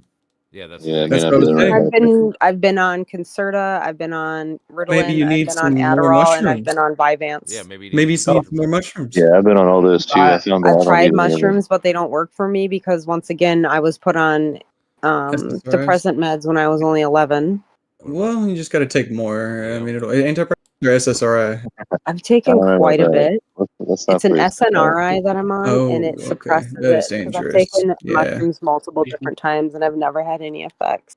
I mean, you could try ketamine. You could try LSD. And LSD is not going to work as. What's it called? The only way it would really work as much is if you went off your medication. But personally, I've found those medications to be better than any pharmaceutical medication you will ever be. Personally, I'm afraid that I'll get too hooked in on ketamine. I actually, it's not too bad. It's more of like, don't do it if you don't know how to mind yourself in general. It's always time and place. If you can like the way I do it is I have to let my brain reset. So like with ketamine, for example, you should really be taking it like only 1 to 3 months, preferably 6 months to a year. Yeah. So if you do things correctly, depending on which drug you do, you can get a lot of benefit out of it. And also, you know, you can utilize a lot of different things, not just drugs, many different chemical outlets. Like y'all are saying, relationships and everything. Yeah, I like to smoke weed, take my Vyvanse, and drink a shit ton of caffeine. Then so you're basically I don't think you're me. Control. You're me. I drink an insane amount of caffeine and smoke an insane amount of weed. All I do is smoke hash. All I smoke is That's weed. all I smoke. I mean, I smoke cigarettes too, but like. Yeah, I do. I barely drink ever. I don't even drink coffee, honestly. I fucking hate the taste of it. I used to have a really bad problem with drinking, but now I don't even touch it. Coffee. Yeah, that's the one thing I won't do. I won't drink because I wouldn't be able to be myself when I drink. With what? If anything's gonna drive like a me to poison. actually completing suicide, All drinking does bring out the inner you. Dude, it's like, fuck that shit. What does that do? I don't need to feel like shit. Drinking? Drinking increases. Oh, dude, you know what's hilarious, Joel? I actually haven't drank in such a long time, really. Been drinking in Good beer moderation is just because fucking great, but I agree. And I haven't drank whiskey in forever. And I actually took 2 shots tonight, and I realized that since I'm not abusing it at all, and I have the knowledge I have now, it was actually just fucking hilarious because I knew it was gonna end. And it was kind of just smiling because I already knew. The entire aspect, it's basically going to end. Alcohol is usually short, but it's very enjoyable. So if you don't do it at all very often, the rebound negatives aren't as much. Usually, headache, dehydration, brain fog. Oh, mine's all psychological, man. I don't even care about the physical symptoms. It puts me in a place where I don't want to be mentally. Oh yeah, it'll drain your energy mentally. Like that's basically even the next day, like when I'm not drinking. See, but terrible. Maybe that's the issue, the body. Because look, this is just for me. When I realized that drugs were causing my body issues, I was like, the fuck? Yeah, I'm sorry. I'm not any drug, man. Stupid. It's like you have to realize the indulgence, and it's the same thing with alcohol. It's like, for sure, you're gonna see how much of an effect it has on your fucking. It's respecting. You gotta respect them all. longer. It's kind of what I realized tonight. Like, dude, I felt instead of being super drunk because I haven't drank in a while and I've had a lot of those experiences since drinking, instead of just looking at it as being introspective and like, this is different because I don't do it often. So it was kind of grounding experience, especially since it's a drug I, grew up with. It's great to have a better relationship with it, I guess. As long as there's something to get hyped about, alcohol is fun. But for sure, and that's what I was saying. I guess I had satisfaction in realizing I don't need it. But it's like blowing your load, Yeah. Basically, the realization. Like all your dopamine or whatever, just for gone. Sure. All of it's. So how the fuck is drinking fun? Because when I wake up in the morning, that it doesn't feel like fun. It's like, all right, I got fun from today. Well, you got to know yourself and know how much you want to drink. Drink water before shots, after shots. Make sure you eat food, different things, caffeine, medication, Even if I do all of those things now, and I still, even if it's one beer, I will still not feel as good as I would. For sure, you're right. For sure. Just diet and like maybe when I was younger. But yeah, definitely the exercise and diet. Like I've been working out pretty well, and I just drank tonight, and I know I'm gonna feel like not the best in the morning, but I know if food and go run, I'll be fine. Just eat you some grains or wheat or something to absorb it before you go to bed too. That helps a lot, or at least an hour before. Do it right.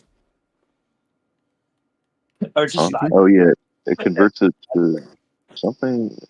I don't know. Listen, if your mind is going a million miles a minute, go fucking walk outside. Yep. Walk outside. Oh yeah, also do that. All the time when I was pissed and shit at the world. That was my thing as a kid. Just going fucking the worst mistake to do is stay home. True. It's like that's leave the fucking house. I leave everywhere. That's the sign to get the fuck out of the house. I rage clean. That's how everybody in the house knows I'm mad. Get the fuck out my way. I think universally for women, that's one of the ways that we get it out. We're vacuuming in your vicinity when we know that you're working on something. We're mad.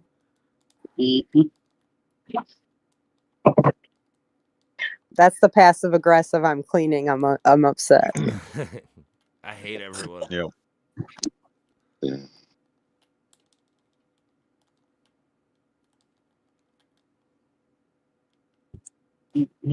Fuck, I was burning this shit.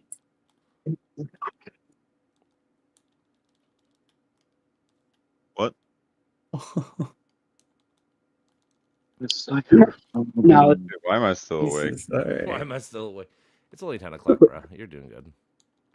I gotta be up at 4 or something. Oh shit. Nah, it's early. Yeah, I'm sorry, man. I have myself a free day tomorrow. It's fine. Me too. Today is my Friday. Okay, nice. Woo-woo. Yeah, I got a 2-day off. Tomorrow's gonna be hot as fuck, so I gotta start weeding, finish that kind of shit out. Really? Yeah. It's gonna be stormy here again tomorrow. Oh yeah, we're opposite of storms. We're getting a big tropical storm coming through. Oh my god, it's gonna be There's in the 90s. Coming. Friday, Saturday. Jesus, the damage you got. I thought they veered off to the right. I think they did, but it's supposed to. I think one or both of them are supposed to like kind of loop back around. I don't think it's gonna hit us, but it's gonna be like really close. What? Hurricanes are coming or by us on the East Coast. Oh. What? Oh. You know what? I'm like, it's not us. That's part of my job, so I'm like hoping something. I'm dangerous. Yeah. I'm in the cushy center, man. We're good. Yep. Me too. Heartland.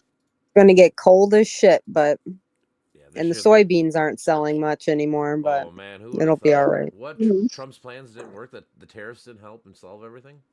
Wow, they didn't help the soybeans at all. But you know what? The farmers got what they asked for, because I'm like, most of the farmers voted for him again, even though they fucked him over the first time.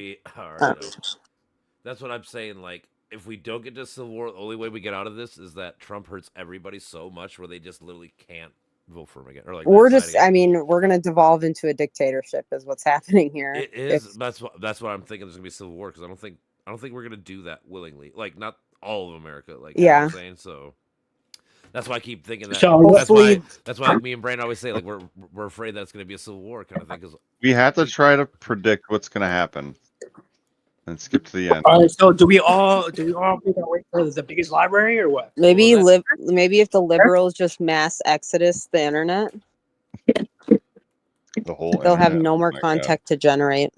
The internet is already dying. Have y'all heard people talk about that? well, Brian Yep. talks about that Yep. sometimes. Or just like social media is kind of Be in its final insane. stages, just out of Good. Fucking shit. Actually, see, I don't a believe that because fucking TikTok, ghost TikTok's town. so huge still. I mean, the Bots. internet. Making up think the weird internet- ass shit. Maybe these younger kids, yeah. Maybe it's because we're older and we don't have as much time for it. This is They're not. still brainwashing them kids. Well, it's too brainwashing now. I feel like things would be a lot easier. Like the MySpace days, the golden age of the internet. Yep. YouTube. Oh was my god. like the Dude, I new used to love ground. when content on YouTube was like, Just funny. good. It was just funny. All you went to YouTube for was watch funny ass videos back in the day. Now it's That content must be overload. emo. Remember E-Bombs World? Does anyone remember Must that be website? Mm. E-Bombs World. I remember was the Freddie Wong. shit. Yep, that shit was the shit. Newgrounds and Newgrounds was good. albino black sheep. Back in my I used day, to watch son, that. we had these websites. Charlie. Do you guys have an emo face? An emo face. Kinda. I had a Yeah. short one, and then I was like, nah, dude, I'm a punk rocker now. I was a skater, so Watching stupid skater videos on YouTube. Mhm. nice. That's what I just said. I'm a skater. Yeah, Yeah. nice. It's hilarious. Well, I mean, where did all the drugs start? It started in the skate park, of course. Cancer Joe came over and gave us all cigarettes, and it was You know, 99 ironically, cent Arizonas, and it was gone from there. yeah. Dude, yeah. think of how much money how much money they were making all those years that they haven't raised their prices once. Exactly. Like they were raping people. Yet back I'm in the sitting 80s, over here 90s. pounding $2 drinks.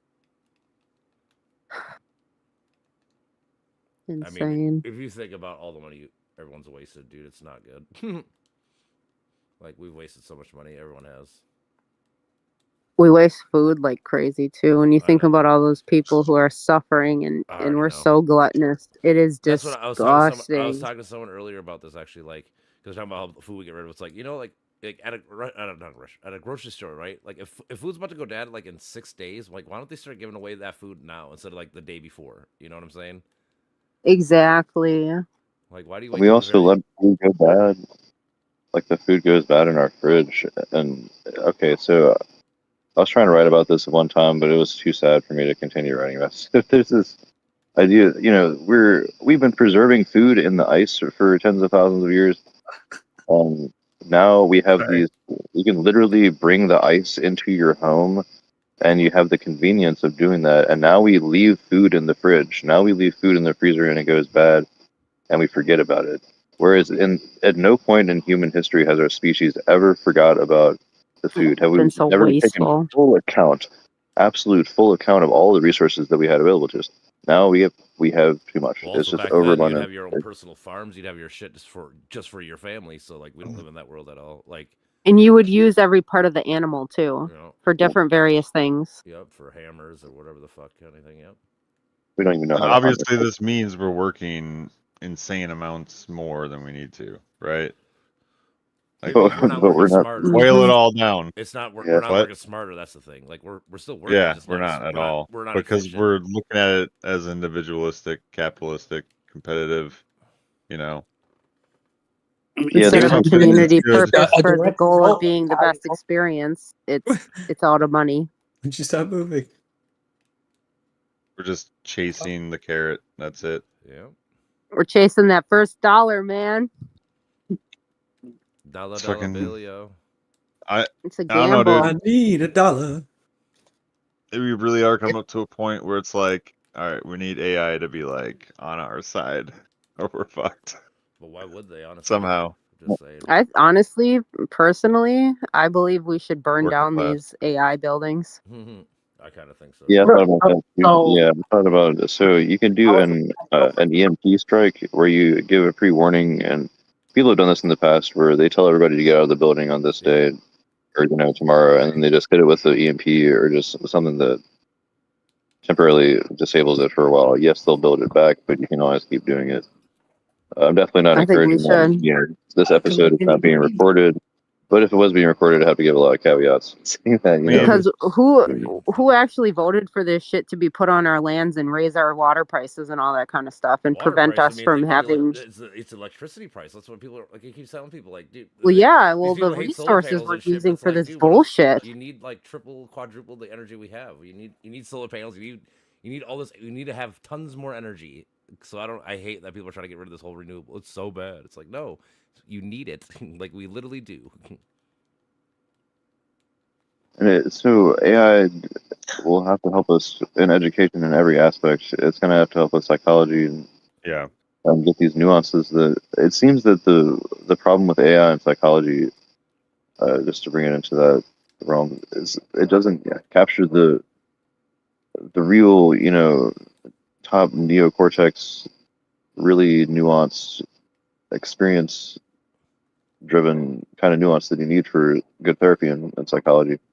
Where it doesn't, like the psychologist that's been experienced will know not to say certain things, and AI has a tendency to hallucinate and people please and do all these other. So we got to filter out all the biases and get all these the weights and the cognitive architecture balanced out in that way, so that it looks like the brain of a 50-year experienced psychologist who's actually a master of all of these thousands of books on psychology that can be trained on. You know what I mean? Because it has all that experience, but we're seeing when you apply them to therapy, it doesn't work well. And I'm sure the same takes place with politics. While we talked about this, how it would be nice to see them acting as a debate moderator, because they're really good at that right now. Mm-hmm. But when it comes to theory and proposition, they seem to be kind of lacking. Yeah, for sure. A lot of people in today's world, everyone knows there's problems, but like I said, nobody ever wants to talk about any solutions. They just go, "This is a problem. This is a problem. This like, yeah, cool. Quick kicking the can down the road, and just let's fucking come up with some answers. You can't just fucking say it's a problem for your whole life and then go, man, it should have got fixed. Like you didn't bring anything to the table. Like I try to preface that with people, like, man, you got. If you give me some ideas, because that's the thing. That's the only way we can work forward through this instead of fucking backwards. Is coming up with new ideas. Can't just go, well, here's what we're currently doing. Let's just keep doing it. That's where we need that abstract thought. Sure. Well, that's where you need to have like talks like this kind of shit, where you kind of get into some deep conversations and try to figure, like, at least I always say that's the cool thing about us. We talk about things like what's wrong, and then we try to be like, well, how do we try to like fix this, or how do we try to like work towards getting a better situation instead of stagnant and shit like that. Well, I think we need feedback. I mean, at the end of the day, if we're in a group and we're discussing something and there's cognitive overload, I think at the end of the day, we need to accept that. And we need to not be scared of asking for clarity. Yeah. Right? Or, hey, do you mind compressing this? Or, hey, do you mind doing this? That's what I think we got comfortable with that. That's what I like doing with like people's words and stuff. People are like, oh, they say a word. I'm like, what do you mean by that? Because like the thing is, I don't even care. Like, I don't care if it's right or wrong. It's just like, I need to know what you mean by these phrases in order to know what you're actually saying, like how to move this conversation forward. And that's hard as fuck to do, because guess what?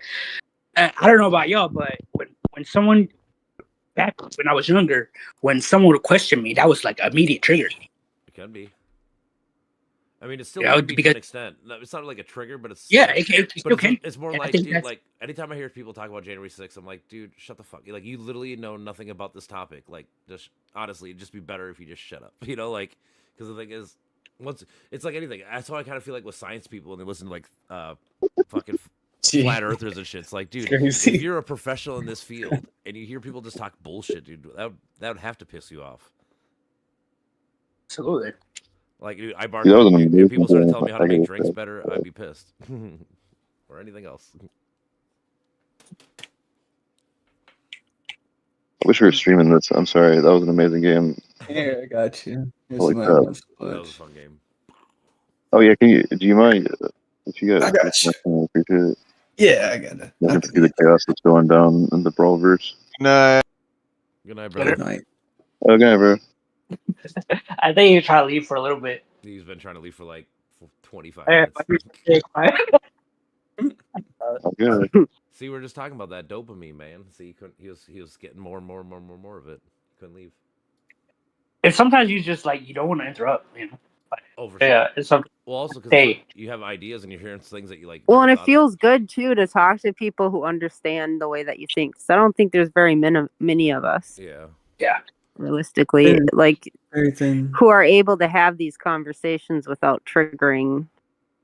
Yeah, egos and shit for sure. Yeah. Yeah, Brandon's a great philosopher. He's got a great humble mind. He seems very nuanced and willing to discuss many different ideas without bias. And, very Yeah. progressive thinker too. Very progressive ideas. Good to have people like that. absolutely. All you I guys. crash out, but I always come back. Really, yeah, it's hard not to get swept away in the drama of American politics or U.S. politics, I should say. But it is. Well, and the reality of what it is for your life. I mean, That's Yeah, the you thing. can't not confirm a lot of it. the stuff we're talking about affects us. That's so why I always tell people when people are like, I don't want to talk about politics. I'm like, well, dude, not to be mean, but like everything that happens to you in like the next like 5 years is based on that shit. I'm always asking, what is the most Especially if you're a important woman thing? right now, dude. Like you're losing your reproductive rights. And shit. Like, it's yo, like, that's dude, like it's the biggest turnoff when I'm on the apps is like when I ask them a question about like their values and stuff like that regarding politics, and they're like, I'm not very political. I'm like, oh, okay, so you just don't care. Got it. thing is, That to me right there well, tells me you dude, haven't done any planning. my thing is, for if you don't anything. care now, dude, what are you gonna do when fucking shit hits Yeah. the fan, dude? Right? Like you don't want to You be the have to For person. real. I always, how could you want to be the person that goes, I never saw that coming. This horrible fucking thing. Like that, living in ignorance like that is so stupid to me. Like I just don't get it. Yeah, but you do have to take breaks. I think it's healthy to do that because That's true. you can't be. If the Yeah. world is too much, you're not evolved. Like you have the Dunbar number of 150 people. You're not evolved to be concerned about the lives and controversies of Yep. 8 billion people. It's not in your genes. I'm sorry, I do not deal with fucking politics at all. I'm like, yeah, whatever happens. It's I just, inherently But you tied to do, everything. without knowing it. That's what I'm kind of getting at. Just because you have to. And my issue is like I'm always asking myself, what's the most important issue to be concerned about as a polymath or as a philosopher or whatever? And the conclusion I come to is psychology, and psychology is either more heavily influenced by politics or vice versa. Yeah. And AI kind of now the most important issue is artificial intelligence, because that's going to be, if it's doing what it looks like it's going to do in the next couple of generations, or in the next couple whatever you call it, like Decades, phases that maybe. it goes through, like like GPT 6 or 7 or whatever. Mhm. And once these new gigafactories take off, or the next breakthroughs occur, then that's going to be the most important thing to be concerned about. But It's gonna be that means I have to quantum learn shit. a whole lot more about the. All while acknowledging we still have things that could end us all at once, like nukes. That could be the main one. Yeah, I know. or drug overdose, fucking liver failure. Car accidents. I mean, that's obviously I'm gonna die. If I would die tomorrow, it's So, a car I mean, accident. what Going in happens? fucking Like, what if direction. can't we just shut the grid off? I mean, can't we just shut it all down Yeah, but as it's far not- as if you- AI goes? You're right, know but how think many- about Nothing no, but really think about it goes like up. in the Matrix. Like For once you why get to the pet- point, you rely on the machines too, right? Like it's kind of mutual destruction. Like if you kill the machines, Do you they think probably we'll see that in our lifetime? maybe not in our lifetime, but like our kids, maybe. Well, or whatever, like the next generation, I could see. That's so sad. Yeah. We Well, gotta I do mean- something about it. Well, I'm saying like gotta if, more We need to aim. slow down. yeah. Slow down. Slow it down however Yeah, we but can. the internet's all gas, no brakes. There ain't slowing down the internet and shit. Like that's the problem with it. Yeah, I say accelerationism. problem, pick a problem, hyper focus on it. We don't do Make a that though. difference. Dude, think about the news cycle, dude. We fucking changed news cycles like within 2 days. Like, dude, all these things that Trump has been doing normally be like on the news for like years, but we don't give a fuck anymore. You know what I'm saying? Like, Well, yeah, he's desensitizing us by doing this. Spreading a bunch of misinformation so we can't tell what the truth is. well, not even that. You spread so much that you can only catch so many at a time. So some actually just get through because you just can't catch them all. Because if I tell you 58 lies in a day, I can catch 56 of them, right? I can't catch them all. Like that's the idea. I can't remember. I think it was Steve Bannon. That was like his whole. It's gonna like, be an app in the future. It's not Pokemon anymore. I know, right? How many lies can you catch? Hey, man. Yeah, That's what it's like. pick it up. Nowadays. Last 4 games. Like I said, I got I'm on these political groups on Facebook, and that's all I do is just read through them. Like that's stupid, that's stupid, that's stupid. Oh, one smart thing, cool. All right, stupid, stupid, stupid. You know, like Jesus. You gotta put yourself in a position to be around people that challenge you and inspire you. Challenged. That's fine. I love being challenged, but like I want to be challenged in good faith. In good faith, though, I don't want to be challenged just fucking talking points and dumb shit over and over. It's like okay. Like, yeah, you know the difference. I think everybody here knows that too. That's one thing I like about y'all. For sure. Oh wait, what happened? You can take feedback with an open mind. That's good. NRA accidentally forgets to rise up against tyrannical government. It's funny because all the don't tread on me people are being really tready right now. I know. It's like, aren't you guys telling me that we're supposed to rise up against tyranny, but you guys are all fucking for it now, huh? Okay, it's kind of ironic. The cancel culture, anti-cancel culture crowd is doing all the canceling. So funny, isn't it? Hypocrisy. Oh, it's all hypocrisy, dude. They're small. They're for small government, except for now with Trump, they want the biggest federal government ever. You know, like. They'll say both in the same sentence. They'll be like, "No, we're trying to reduce government." Well, that's just because the libs did it. That's just because That's what everything comes down to. Well, you guys did it first, so now we can do it. It's like what? Okay, even if that was the case, which it's not, but even if that was the case, 2 wrongs don't make it right, right? Like you tell your kids that same shit, right? Like, right, and then they'll deploy the National Guard because the crime's out of control. Yeah, and everybody in the city is saying it's not out of control, but somebody who visited there 5 years ago once for a weekend all of a sudden said that the crime was horrific. I always think it's funny. I'm like, why is it that the fucking like the people that live in the major cities say there's no crime here, but everybody that's never goes to the actual cities always say there's crime? It's always redneck rural areas like, oh, look at all the crime in Chicago or wherever the fuck, you know. It's like crap. It's like, you know, it's funny. It's like you don't even go there. How the fuck would you know there's any crime? And it's kind of the same thing with like Hispanic people. Like whenever they say like they're taking our jobs, like, what job have you lost? Oh, you never lost one, so this actually never affects you. Like, okay, like good job. Like my one buddy, he's always talking about trannies and sports. I'm like, oh, has your kid ever played against a trans kid? Well, no. Oh, okay. It's just a problem though. It's a problem you never dealt with. This is how it starts, man. I know. It's just like, oh, it's a problem you literally never dealt with in your life, and you think it's such a big deal. Okay. I would start with the problem. I would start with the problems that I actually have, and then work on the imaginary ones later. You know, like. Yeah, I do not like this character. This is the first time I use this. Like, ugh. Oh yeah, that's a weird character. Yeah, I don't know why I thought these crazy swords. Okay, Pokemon. Shit. Yeah, there's the argument that people, this is how it starts or whatever. Like, if you let things go too far, but that's a terrible argument in these cases. It's such a rare slope fallacy, basically. Very good. Yeah, it's like reverse slippery slope or whatever. Yeah, it's just like I said, and then you tell people stuff they just don't fucking like. As I talk to people like that's like whataboutism. Like, what is that? I'm like, okay, well, you don't know anything. So how am I supposed to tell you? And like, I can show you things, and they go, oh, that's from Wikipedia. I'm like, well, you want me to fucking send you a college paper you're never gonna read? Like, why would I send that to you?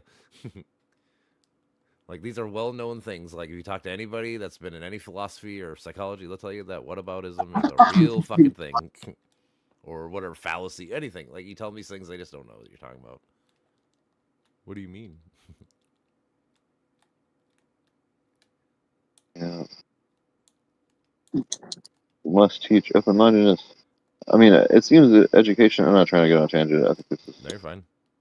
I want to get like y'all's opinion on this. So, education going the direction of online. Because I mean, I don't think the internet is dying. I think social media is probably massively transforming. Yep. Or becoming something where we're like realizing it doesn't provide the value that we really want because it's becoming commercialized like crazy. So because but it's not a free education, platform anymore to express yourself. It's only expressive to the Oh. point in which your government wants to oppress you. Uh-oh. Once again, and only in the specific format that these platforms allow. Now there are a lot of different formats. Like I'm about to start switching to blogging more in the near future, but the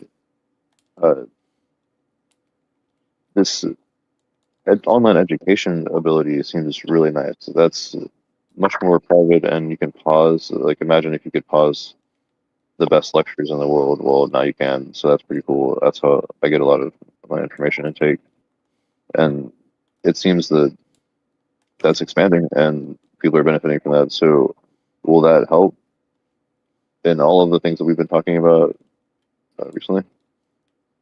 I don't know. I mean, it all honestly. I think it comes down to if people can be like media literate. Can people?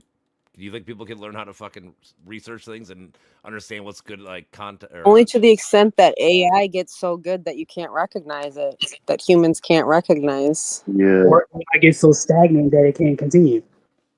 Yeah. Or the AI, becomes an actual good mentor and accountability buddy and all these things, where it gets customized and more easily accessed. It doesn't have all these fees. That's going to be difficult. But I think I can do it. Oh, yeah. Do I that refuse to shit. pay for any AI. I don't even use AI really. Like I said, the only time I use AI is if I search something on Google and it fucking gives you that AI overview. Even then, I don't trust it. Yeah, I don't trust it either. So what? You guys don't trust yourself to do the work to make sure that it's right? No, that's what I'm saying. That's why I don't trust the AI. I just read the articles or I. Yeah, I don't just trust AI because it's there. No, but I'm saying about not using AI. Because if you use AI for the wrong intentions, it's going to be useless. No, but if you're using it for the right intentions, and I mean, you can use it as a tool. Sure, but I You feel can, like I could do all that stuff just by myself without the AI's help. Like just reading papers and articles. Like obviously, it'd be nicer and easier to have like an AI fucking give me like a synopsis of like the big beautiful bill. But you know what? The thing is, they might leave things out that I need to know or I want to know. So when people bring up these arguments and talk, well, and that's just it. Like even websites like .gov are only giving you overviews now. They're not giving you full ideas of what the bills are about, and that drives me nuts. I want to know the details. I don't want just this overall view. I want to know the fine details. Give me the sources. I mean, that's where they fuck you. I mean, any lawyer will tell you it's I know. Small print. Like, who gives a fuck about like the here's the point? Like no, we don't care about the point. What's the smaller part? Like, where are you gonna rate me in fucking pricing or whatever the fuck it is? Kind of thing. Yeah. And it's the same thing with bills. Like you're saying, like they give you the overview. That's cool. Like we know that this is gonna happen. This happen. But like I said, that. So is that control? Are we looking for control or what? What are you talking about? That makes no sense. I want more independence for myself. Carlos, we're talking about verifying sources. Yeah, but that's what I'm saying. It's not just about verifying sources. You can look at the information and do the work yourself. If you don't trust the system, right? If you're looking at it and you're like, oh yeah, I don't think this system's gonna give me the right information, or you believe that it's gonna cause some issue, guess what? Figure out a way to be able to understand what exactly you're getting out of it. Plato, have you had that problem with Perplexity? Wait. Perplexity? What do you mean? Perplexity is supposed to be better for research, and yeah. Is that like a Chat GPT? Oh yeah, it's another LLM software. Yeah, it's supposed to be for academic research and providing more easily accessible sources that are more accurate. No, I haven't used it. I only have been aware of Chat GPT, and then open source and shit. As far as like the one that pops up, like when you Google something and it gives you that overall at the top, the AI overview, that's what I'm talking about. Mm-hmm. Oh yeah, I don't just trust that right off the bat. No, that's super cheap. Yeah, I mean, ChatGPT is also a problem. Do you think Grok is honest and true? Because that's what most people are using. I don't think any of them are honest and true because they still have a subset of data that they're fed. That seems to be, yeah, absolutely, and that seems to be, especially since Elon's recent racist modifications. Who knows, man? Who can say? And that's kind of the other problem with AI too. It's going to be like anything. It's going to be fucking biased towards, like whoever programmed it, right? There are charts and graphs. I mean, honestly, Brian would be the person that I wanted to get y'all's opinion on this too. I mean, I don't like asking these questions because it feels like talking behind people's backs, but Whatever. I'm also trying to do like a filtering process for this group too. Yo, like Brian, do you think he's cool? He gets a little confrontational sometimes, but Who's I think Brian? that Which one's Brian? It's, Is he the be wise Brian guy? Wise. yeah, the thing with Brian is it's complex because I don't mind it from personally. what I noticed is he makes like I can hear the logical coherence in his words, but he wraps it with a lot of emotions. Yeah. And That's true. like you can see that when he talks about something, Yeah. he'll take it to a tangent, and that's like So lame, man, because he's so that's brilliant. No, he's a good dude. I He's like a him. very informative. After but the thing, his insight is good. Like you can, if you learn to like filter out the emotion part of it, and look at the details, it's great. But I think like the overall behavior with that tied to the defensiveness when you ask a question or like that won't ever work. Yeah, I might have to talk with him some more. I haven't really got into it, but anyways, yeah, I just want to ask because I've had some great conversations with him personally, one-on-one, but I have noticed. Yeah, I was gonna say the other day after. Well, how long have you guys known him? Maybe it's just something he needs a community around to grow from, to realize that he doesn't have to be defensive and that it's okay to be questioned and then still stand your ground or have differing opinions, you know? Yeah, I mean, for all you know, he could have been alone. Maybe he's never had that environment where he's been allowed to have the open dialogue, basically. A differing opinion without it coming down on him as a conditional friendship or that's what I'm saying. Commingleship, you know. That's why boundaries just need to. I mean, if we're in a conversation, we feel like there's a lot of tension being built up, we need to address it and we need to call it out, and we need to do it in a way that's not triggering. Man, it'll take work, but we can do it. Like I said, I don't mind him at all. Like I said, Yeah, he can get like emotional shit, but like you know what? In the end, at least he's arguing his points in good faith, and I get. That's all I ever ask for people. Like as long as you believe what you believe, instead of fucking just saying just to say, you know, like kind of thing. I can live with that. Yeah, he definitely does argue in good faith. He has really productive ideas too. He's got a lot of writing. He does freaking stone wrapping as his primary source of income, which is awesome. Wire wrapping, I used to do that for a while.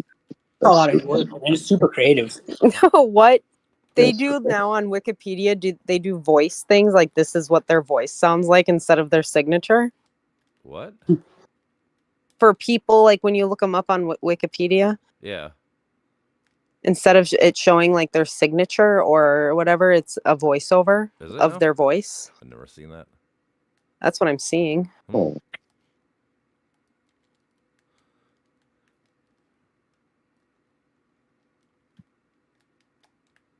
Oh yeah, you can definitely do AI cloning. Oh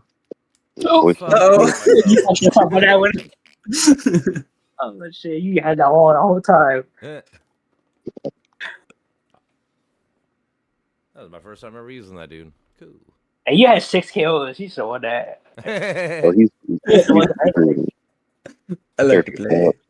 That's one of the first generation characters, and he's not good. Who, Raynar or whatever? Rainier? Yeah, Rainier is. Let me see what I can do with that. All of his moves are really small hitbox, really short hitbox. Plato, you should play this game. I'm fucking playing it. Yeah, it would be definitely fun. Do it.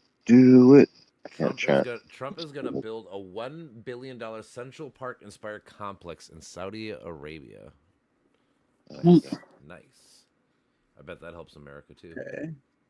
Wait, what kind of complex? Yeah, brother, we're no longer America. He's gonna make a Central Park basically with a big old Trump Plaza in Saudi Arabia, or probably the UAE specifically. But well, good grief. Burn it down. I'm ready for America to change. Let's see. I'm ready to burn shit down. And guess what? When it comes around, I'm gonna fuck around and find out. That's what I expect to know. Down while I watch you burn it down. Oh, awesome fucking madness.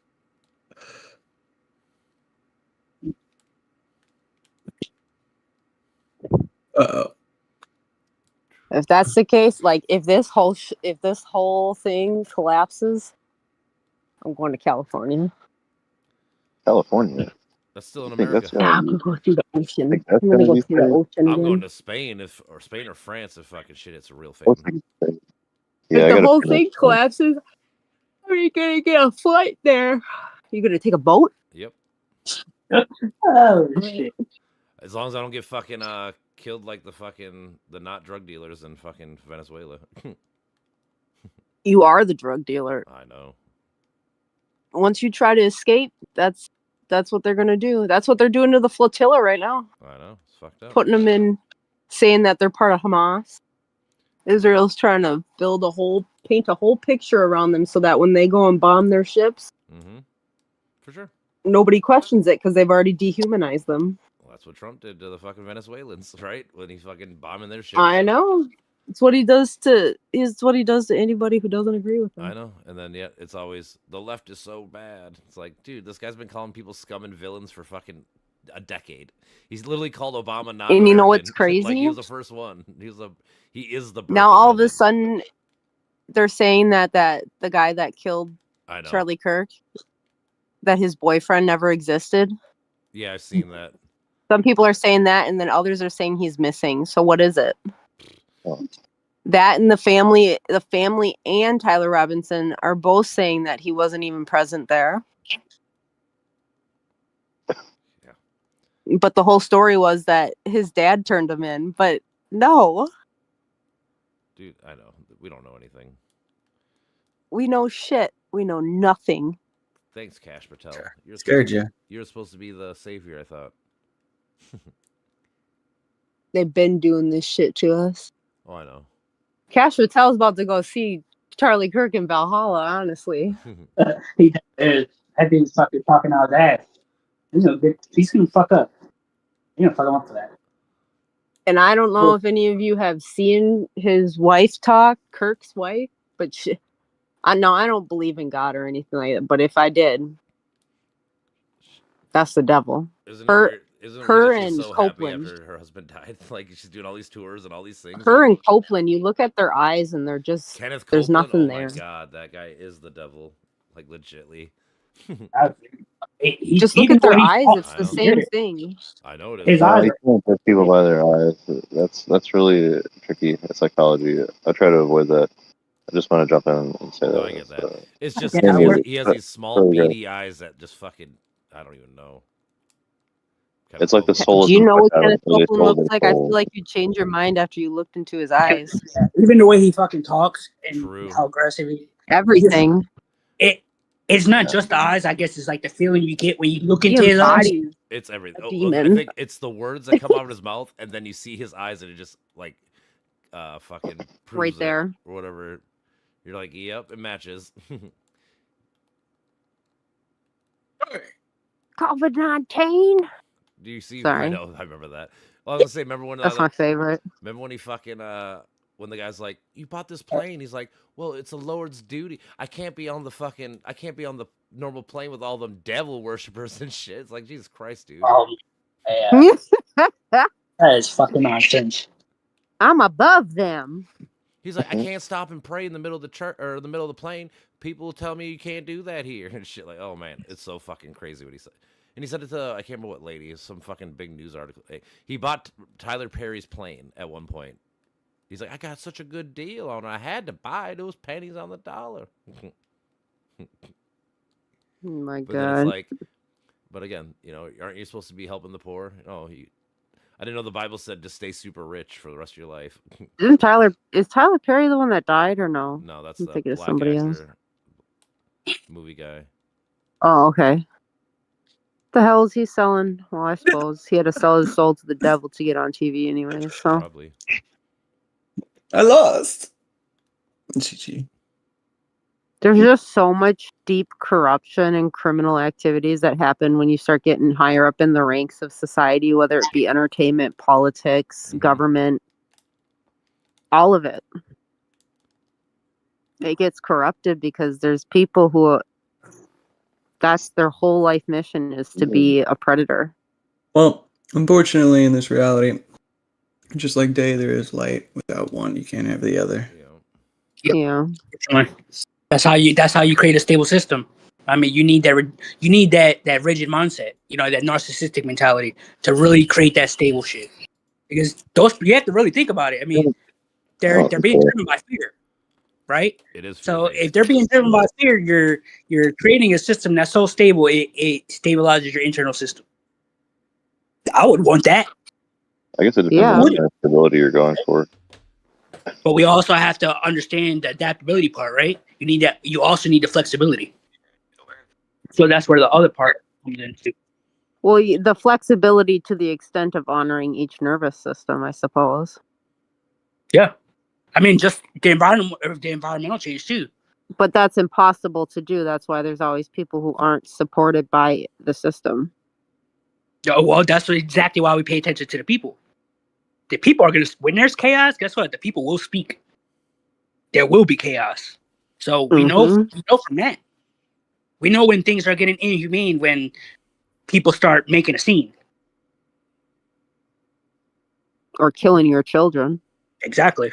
It's a reality check for people. Or is it just numbing us?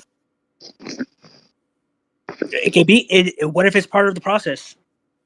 Probably. What if in order for us to be able to create, we need to be able to compress ourselves? Because all these people that create, and they create the systems that are beautiful and elegant, guess what? You think that they're not going through a bunch of shit being fucking pressured by people that go against their system? Absolutely. That's where you have to have that mentality. Okay, I'm going to be strong. I'm not going to let anyone in. And you got to really believe in what you're doing. Because there'll be people who are triggered just by what you're creating. And guess what? You have to have the mindset to be able to combat that. Oh yeah, there's always gonna be somebody who doesn't like what you're doing. You got to believe it wholeheartedly. Mm-hmm. Yeah. You will come off as a monster because people will misinterpret what you're trying to create. But if you know yourself and you know your real intent, Yep, it'll never affect you. Exactly. I think you got to be careful Pistachio with ice cream with roasted pistachios and homemade pistachio brittle toffee chunk. I was saying, unless you start getting very famous, then it's Man. bad. Yeah, that's what I mean. Narcissism goes up exponentially. We talked about this before, I think. Recently, this idea that as you gain more political power and/or social status, Social influence, and social influence over, like, literal power over other humans, that goes up exponentially as that status gains more. Right, like ranks. We use the term ranks and all this in the military and in companies and politics and governance. And I mean, just imagine how much of an egomaniac Trump must be at this point. I mean, it seemed like Obama handled it well. He had his kind of style where he played cool in his own unique way, but he came up as more of a statesman. Clinton had the saxophone.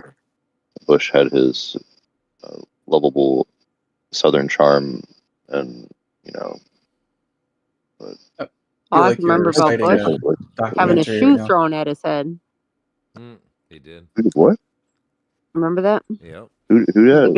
He dodged that shit though. That was good. He got beat during an interview. Yeah, someone fucking took a shoe and threw it at him. Oh, yeah, I know. I've heard about this. Wow, yeah. Dude, the best thing that happened to Bush. I remember the video. It's hilarious. Trump would have been, or not Trump. Bush would have gone down as a worse president, but now because of Trump, he's coming out as looking pretty good. He doesn't seem as crazy. There's actually someone who supported Biden throughout his years here that I met through some of the TikTok voice channels, and he's like personal friends with Biden. Mm-hmm. Apparently, he's now stopped accepting chemo treatment for his stage 4 cancer.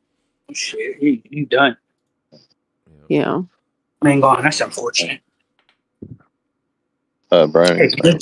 He lived a long life. Brian, are you there? What's up? Are you playing? Sure. Yeah, I thought I picked a character, but I guess not. Oh, My bad. Yeah, I'm good. I'm just I'll be observing. Okay. I'm trying to write something. Oh, I need to go to bed.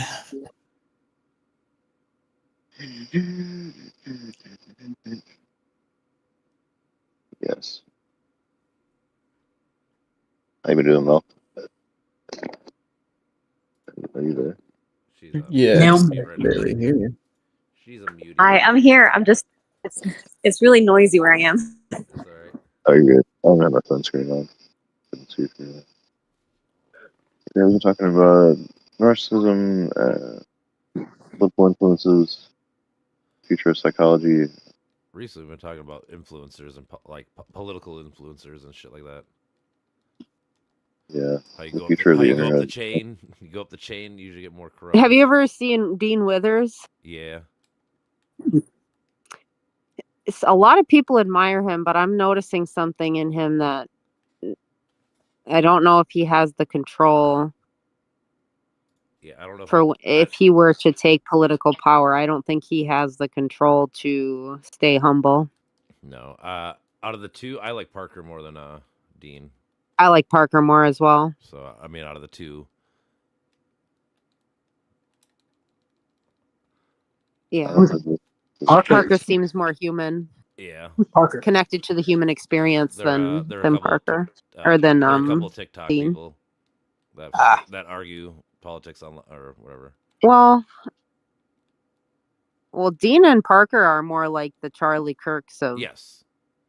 the left. Yeah, they're trying to be. That was their whole idea. They were trying to follow Charlie Kirk everywhere he goes and fucking debate him at every. Pretty much political discourse through YouTube was their big Yeah.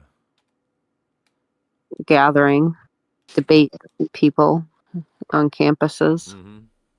Yeah, campus debates, that is useful. A lot of people make fun of that because it's like they're picking on college kids when they could be having Real bigger debates. But it is useful. You know, people have talked about this with Charlie Kirk too. True. Where that's a useful thing to do. It's good to use free speech and academics, and it kind of a core component of our political system. Well, you know, I it would reminds honestly, me if of I was the Greek academics. I wish Charlie Kirk and them would just do like a real debate at a college, and then at the end give fucking like kids, you know, like an hour-long question or whatever the fuck, you know, like have a real conversation with actual educated people in front of college kids so that they can hear the best of both arguments. That's what he was doing. Well, he's talking to college kids. Except though. the left only got shown the bad parts of him, and the right only got shown the good parts of him. But mass majority of his shit was just slop. And then he would get grilled by certain college students, especially when he went to Cambridge and yeah, British people, stuff like that. He was just absolutely he was annihilated when he. Well, the thing is, dude, you can't say you're gonna use religion and shit as your morality, and then when people point out all the horrific shit people have done or is in the Bible or whatever, like, oh, that's not us though. But like, what do you mean? That is a part. Especially when you have people who are getting a PhD in fucking theology, and you think that they're not going to be able to stand up with you with your bullshit verses that you pull. I know, like I haven't read the whole Bible in forever, but I know a lot of it still, and I can tell you where to fucking look if you want to find all this bullshit that they do. Even theologians don't even get that shit right. Yeah. I mean, there's so many layers to the scripture, and it's symbolic for a reason. It's open to interpretation. For sure. And again, I give humans credit. It was a man's first attempt to fucking do fucking politics and philosophy and science, social order. Yeah, like I give him credit for that, but it's like it doesn't mean it's right? You know, like. Well, and that I don't know, man. I think this is going to be the thing with any system is you're going to get the idea of the idea of evil. I think that's where the idea of evil is it does eventually conquer sometimes, and especially in these large systems. Yeah. Sometimes the corruption becomes too far embedded. Evil, like what? I mean, in the sense, like what is evil? Like, nobody. I don't think anybody's like 100% born evil. A system can be evil without also being good. True. Like we have to look at that duality. There's going to be a spectrum to it. The only way it stays in motion, right? We're constantly adjusting it. We're constantly reinforcing it. If it gets too out of hand, guess what? Well, no, we'll fix it. Well, because I view evil as a symbolic thing. I don't view it as like Yeah. evil, otherworldly. I view it as a Yeah. symbolic. This is the influencers that are involved within systems that oppress and then repress and Yeah, but some that wouldn't we be able to say the same thing about science and how they created the atomic bomb? Sure. Right? I mean, that was evil. but it was So I think- rooted out of good because his Yeah, reason, his whole drive, To everything save that about drove 10 million him to people, do that not was 10 to million, but- end all wars, right? Well, yeah. And it wasn't until he finished it that he realized that he just begun the end of he could have just undone civilization as a whole. And that was something that he had to deal with after he made that creation. Well, you have to remember the reason he did it to begin with was because government. there was evil intentions behind it, right? Because Oppenheimer wasn't pressured to make the atomic bomb until they found out it was a threat.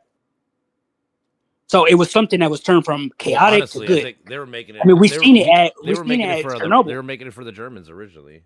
Yeah, I mean Chernobyl. Look what happened with Chernobyl. That was greed. That was mishandling of something so sensitive that this is a reality check for humanity saying, guess what? This is what happens when you fuck around and find out. Right? I mean, we saw it happen. And guess what? They try to gain control of it again. They try to use it as something for war. And guess what? The West did the same shit. It's a spectrum to it. You can look at it in any way. You can say, oh, this side is good and this side is bad. Guess what? It's a spectrum. It all depends on how you're looking at it. So when you stand outside of it, you realize, oh, well, yeah, you have fucking religions that are fucking evil as fuck. Well, I think too, in your pursuit to do good, you forget and ignore the consequences of good as well. I mean, that's the whole thing with social media too. Why was it created? To connect. Yep. And it does that well, technically. Just now it puts us in echo chambers because we have AI to group us into what we do and think and believe. Well, yeah, and it can be used in so many different perspectives and ways that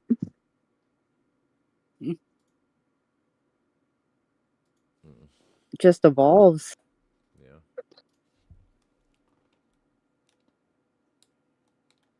I think those are our signs, when things become, when we start to see the evil, I think that's where we always have to reinforce it. Because we'll see the good, but guess what? Evil can't stay hidden too long. I mean, But not everybody agrees on what evil is. Exactly. That's the other part that makes it difficult. It's so vague, and it very much has religious implications. Mm-hmm. I did a bit of writing on this. I did a lot of writing on this actually in the past. And then I realized Nietzsche did a shit ton of writing on this in his book, literally called Beyond Good and Evil. And that's there's some famous quotes in the book too. It's just quite profound. It's he There's gets just to the not idea. enough time in my life it's to you read wanna- everything that I want to Yeah. read. No. Well, so this is how I summarize that. So it's basically saying determinism says evil can't exist. Determinism says that. evil is evil. You know what I'm saying? Does that make sense? Yeah. Yeah, you're saying that evil or bad intent it does not exist. It just is because of I think it's a Everything Things is. I think it's a so- social thing more than anything. Like I said, I don't think And anyone's so, like, born Nietzsche- innately it's evil. so it's social and it's religiosity based, or whatever if you want to use the word religiosity. So Nietzsche also got into this very critical of religion, and he also noted how the East influences this too. The East has had, a couple thousand years of really deep philosophy and understanding the. Sorry, I'm gaming. I think so. The self as something that's interdispersed, and your sense of meaning and all that, and your sense of accountability and participation is all distributed. That's deeply set into the Eastern cultures and their philosophies and religiosity. Whereas here, it's much. And if you look at the research on this, in the West, it's much more the individual is focused on in so many ways, like we talked about, and that tends to be where we default when we go to look at accountability. And so when that gets dissolved, by science, then all you're left with is, well, what do I do? All I have to look at is causality now. It's all physicalism, and I have to blame my parents and their parents, and blame my ecological Play the system. blame game instead of looking at it as Victim a shaming or a blueprint. victim mentality. It used to be this You idea gotta that look at it as a blueprint. Like what are the things, the influencers that created the person that you are today, and without placing blame. Well, so you're also doing this this thing where you're trying to emulate the singular God, and we talked about this in the past too. I've had theories on this. I'm trying to modify it, but I mean, it could be that the Christian influence of the singular God plays into this, where you have, it's like you're not. It used to be the narrative for accountability is you're not following the Christ-like path, and then you have this very well explicated and very detailed map of how to navigate that and how to atone for your sins and or improve yourself and follow Christ and all that, because it's laid out in the Bible, and the thousands of pages of the Bible and books like that. And then that was deleted, and so Nietzsche's like, yep, here we go, science killed God, we can't wash the blood from our hands, and we've untethered ourselves from the sun, and we are forever falling, sorry, referencing this heliocentrism art. So yeah, it's very profound, and here we are in postmodernism, and we don't know how to handle it. So the next best thing that we can turn to is psychology and causality-based, determinism-based causality that's found in What happened? academic psychology. My battery is dying. Ah, That was a good match. Holy shit. yeah, GG. But yeah, I was getting my. I had to take a break. let me just plug this in really quick. Get over here. He knocking me out every single time. Y'all making me want to keep playing, but I'm getting tired. Like, yeah, I'm about to crouch out at 11:04. Yeah. He's fucking productive in the morning. That's the hardest thing to get up in the morning and fucking just go running. Well, I bet. Like that goes against everything I love. I'm gonna hit the hay. Good night. Every day I live. Have a good night. Preach or anything like that, but these are just ideas. Feel free to correct me. Is it about preaching? Yeah, I don't mean to come off as biased against any particular religion or anything like that. No, these are just ideas that I don't work with. No, this is the one thing. Like I started going to church, and this is just my experience. When I went to Mensa, I hated it. Those guys were fucking assholes, and they were scared, and I can't be around people like that. And I made my way to this group called Alpha, and they're a bunch of intellectuals. They're physicists, doctors, geologists, engineers, and what they do is they have a program where they introduce science, spirituality, and religion. And what they do is just introduce it to you. Hey, this connects here and this connects here. And over time, I was like, you know what? This is nice. I get to talk to all these fucking people, network with them, and, we can do anything, talk about anything. It's very open because not only did we talk about intellectual shit, we also talked about like the problems we were going through. And I was like, you know what? I'm like, in my head, I was like, yeah, fuck this, because it's religion. And for me, that's always been against everything I believed in. And I was like, you know what? Let me continue to do this. Because number one, I looked at it, I was like, okay, what's changed and what's been positive in my life? I was like, connections. That's what I was looking for the most. Yep. People I could talk to. Community. So I kept going. And I realized that my life was getting better. I was socializing more. I met, women. And I'm like, oh, this is nice. They have smart women, but also compassionate. They live within that moral, grounding that we kind of look for that stability emotionally, I guess. But, it's something that when you learn to continue experiencing it and good comes from it, why run away from it? And let me tell you, I go in that church and you can see that there's wolves hiding in sheep's clothing. For sure. And guess what? I push that bitch out. I say everything that's on my mind in there. And guess what? Nobody questions me. And that's the thing, is like when you're religion and you understand that religion can be flawed, it's something to speak up about. But you're also there to listen. It's like you want to listen to these people that they've experienced shit. These are successful people that they've gone through shit and they've gone through experiences. When you hear their wisdom, you're like, damn. Okay. This is called Mensa, you said? Yeah, Mensa, the High IQ Society. MENSA.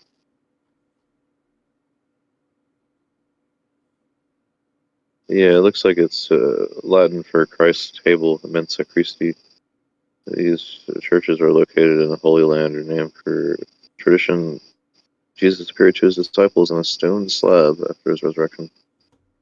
The Sea of Galilee. It's located in the northern shore of the Sea of Galilee. What are you looking up? What are you looking It's up? just like Google. I'm looking at Mensa Church.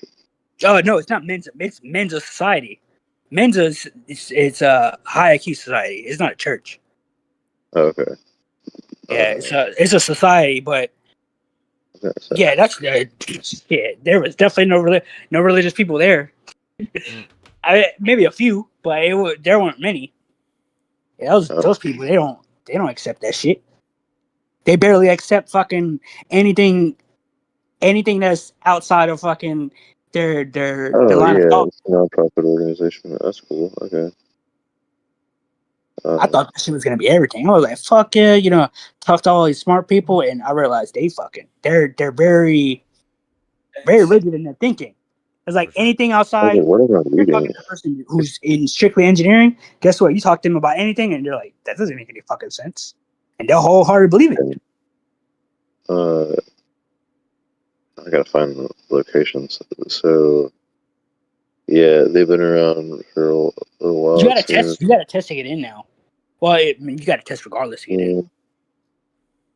I probably wouldn't pass because they take longer times to take tests. Yeah, they care about processing speed and precision. That's like that. That's like one branch of intelligence.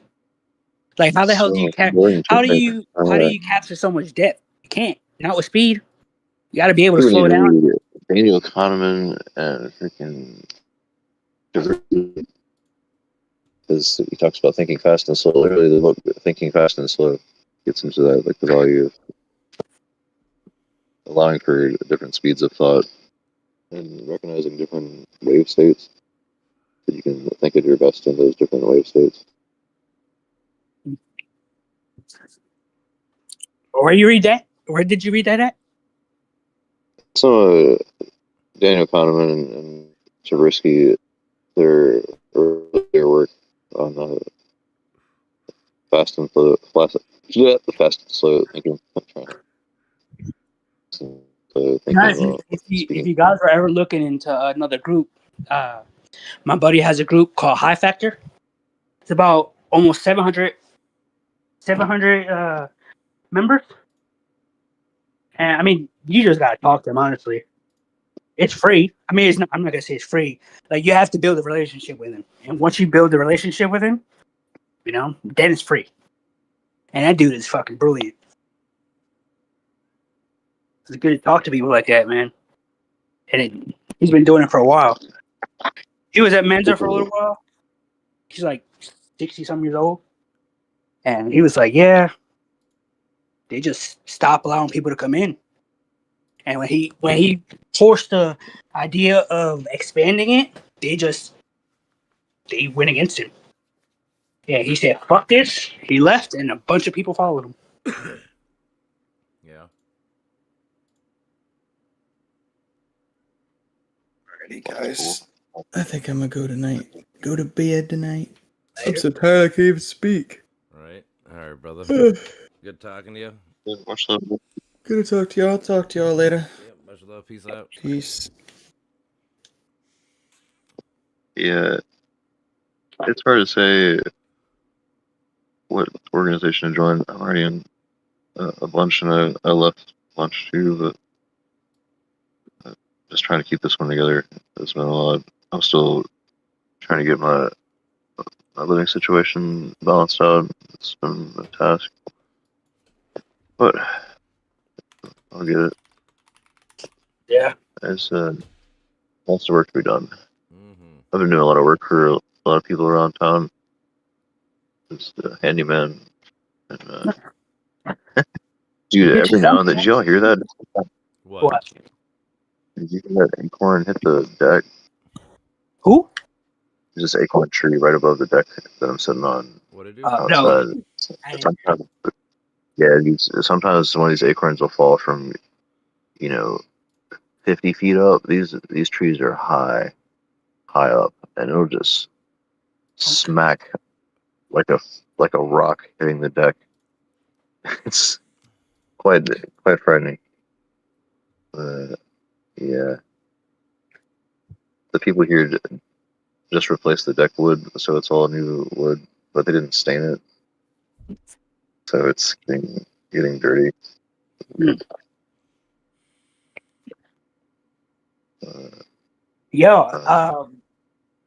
And if y'all get uncomfortable with the whole me saying that shit about the whole religion thing, like, tell me. I don't want to make it come off pushing the idea, Do you think someone got uncomfortable with that? No, I'm just saying, I'm putting it out there because religion is a sensitive subject for people. Some people, it is, yeah. I have certain buddies I can't talk to about it, like, for real. Like, I listen to them, like, I'll kind of push back lightly, but I'm never gonna fucking go like balls to the wall, because that's like well, yeah, it's the extreme versions of that. I keep forgetting to clarify that. For sure. Yeah, there's extremes and everything. Well, in general, like I would say, religion brought community. That's like the number one thing it did. So like it does do good. It's just like I always try to preface people like that's what Nietzsche was talking about too. We could do the good with that religion does without the religion. That's what I always try to preface. Like you don't necessarily need the religion to do this. Like if we just got better at being like social like I said, like I think it was Masha, whatever her name was. Me and her were talking one day, like, like one day there should be like you should have like a block party like once a month where everybody comes over, grills, from your the next block or so, and you meet people, you fucking actually know who your neighbors are and make these real people instead of fucking just names or whatever. I know this person in the house and stuff like that. That happens, man. I see that a lot in Richmond. Actually, there's a place right near one of my friends' houses in Richmond that, they have block parties like that. They have people get together. For sure, it's community gardens. It's just not as much as we like to see it. Yeah, and that's the thing. Community, that's extremely important.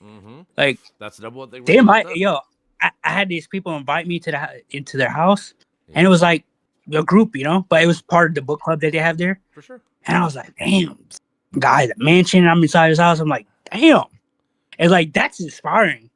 And then to be able to eat dinner with these people and just chill out, drink beer, and talk and have intellectual conversation, I was like, I like this. If this is what I need to embrace to have this, I'll do it wholeheartedly. And guess what? If the scriptures say, hey, this, do this, guess what? It hasn't pushed me in the wrong direction yet. I think it gets to a point where we always look for that, what's going to be our thing that keeps us stable, right? We look at stuff like this. Hey, we can have this small community to help us out and to motivate us to do something better. But how long does something like this last? We have to work into it, right? Yeah. But we try to look for all of these communities, and sometimes they cost money, or sometimes there's this prerequisition to get in. There's like, this is free. This is free. Yeah. Guess what? If you don't feel comfortable to go, you don't have to go every week. You go in, meet people, socialize. All right, bye. That's it. That's the thing about the community. It's socialized, like you're saying, like meeting your connections and shit. Like that's what I'm saying. Religion does, where you get to meet all these different people and all these different kinds of people and different areas of the world and shit. You know, so you get to get all these connections. If we could do that, just like I said, on a local level, then you take that local level and you branch it out. That's how you meet, like, you know, a lot of people from your state, and you know, like, we're just, like I said, we just don't have a good, like, secularist way of doing that right now. That's kind of the problem. Yeah, and religion provided that. So this is where the external locus of control comes into play versus the internal, I think. And you see the branching of the early Gnostics debating this, where you have the Gnostics that lean more religious and lean more towards dogma and adhering strictly towards the scriptures, and then you have the Gnostics that were more internal locus of control and wary of the written texts that are so dogmatic and have so many implications and easily speak to this kind of animalistic / easily swayed, easily gullible side of the human condition. And they caught on to that, and they were very wary of it. And many became secular in in many ways, or they became early Stoics, and a lot of Stoicism branched from that branch of Gnosticism. Yeah, that's so. I don't know how to think about that either. But I know about that. It's the case, apparently, at least according to history. Mm-hmm. I don't know anyone that knows what to do about that, but I think it's just a good balance, and people find their balance in different ways. For some people, it's psychedelics, and that brings them the more spiritual or more sacred access. The access to the sacred is probably the way Vervaeke would put it in this context. But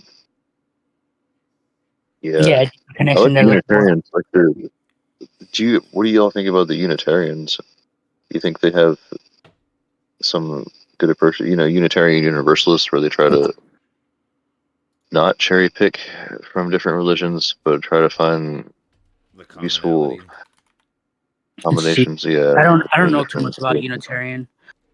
The one I go to it's kind of like the whole coexist thing. Like, we all are different, but we all have or more commonality or something. I don't know. I wonder how that differs from Presbyterian. What I went to the churches that I attended, I went to maybe 4 in total. Yes. I think there's a few on the East Coast I went to when I was traveling back in the day. But so they'll have different days where they'll have a day for meditations and rituals in Buddhism, and then another day where people get together for another religious practice where they have the more in-depth rituals and, you know, all those kinds of things. And they have you know, a Sunday service or whatever is the main day where they have kind of a sermon where they bring from different scriptures, and it'll be like a normal sermon. But it was very progressive, very useful quotes and scripture that referenced there. It was very interesting. One of the churches I went to, they had the stained glass windows, but each of the windows had a different religious symbol in them. That was pretty cool. Yeah, I think that's the interesting thing about religion is that, like, the way they present the scripture is in symbolic language, so there's multiple layers of logical structuring, and it's been interesting how every religion has a core concept that they follow. You know, you scrap away all the excess that shapes them into different transformations, you know, different religions. If you look at it, they all hold a core substance that's the same. It's meaning. What gives their life meaning? That's why they do that. And when things get too abstract and too chaotic within religion, guess what? It shifts to science.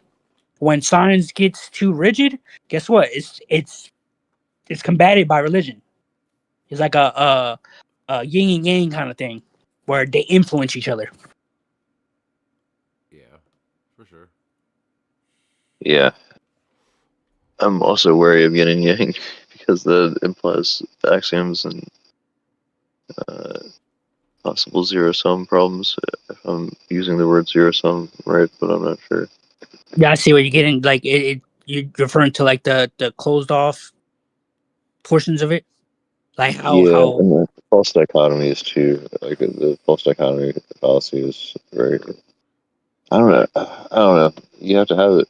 It's hard. That's the thing. It's so hard to like avoid that completely because that's in everything. You're gonna see it in everything. But the one thing I do notice is that when there is a problem, people speak.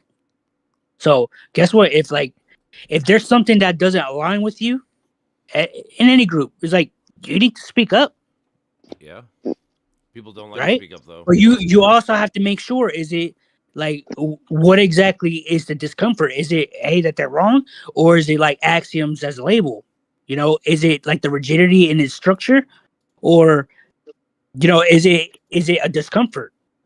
So you have to really like look at that, because axioms, yeah, they show that presents in rigid structure, sure, but it also is the ladder to that flexibility. But I think the human experience is what allows that axiom to branch off into other axioms, right? Mm-hmm. So you have to be that other factor that pushes against those axioms if they become too rigid. Well, so what I mean by the axioms is they're religious figures and the religious ideals are contradictory. So they're contradictory axioms, contradictory foundations.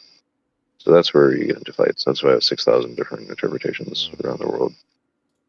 And so you see that shit everywhere. I mean, they battle that shit. They do talk about that. Hey, this is we can't just do this. Yeah, but they or never we can't do that. But after 2,000 plus years, they haven't come up with any answers. You think like this is like the most important question, right? Why can't there's we've only been trying to find the answers in the past few hundred. We've seen religion, how fluid it can become. It was, or how rigid it was before, and how fluid it's become now. But we also see that dynamic switch. It shifts, where like you have Islam, right? Islam is extremely rigid. It's focused on discipline. But then you look at the development of Islam and where that leads to. It leads to Taoism. It goes Christianity, Islam, because you have to remember each religion is a specific. They branch off each other. They preach a specific core identity to cling on to, right? In Christianity, focus on compassion. Yes. In Islam, they focus on discipline. You have hold on, I wrote this shit down.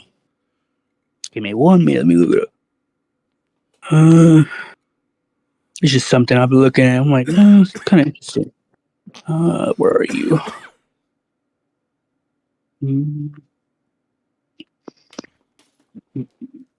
Hold on, 1 minute. Almost there. So I did it. So I kind of labeled it in stages. That is stage 1, animism, instinctual connection, core trait, raw awareness, personality of God, instinctive, reactive, primal protector.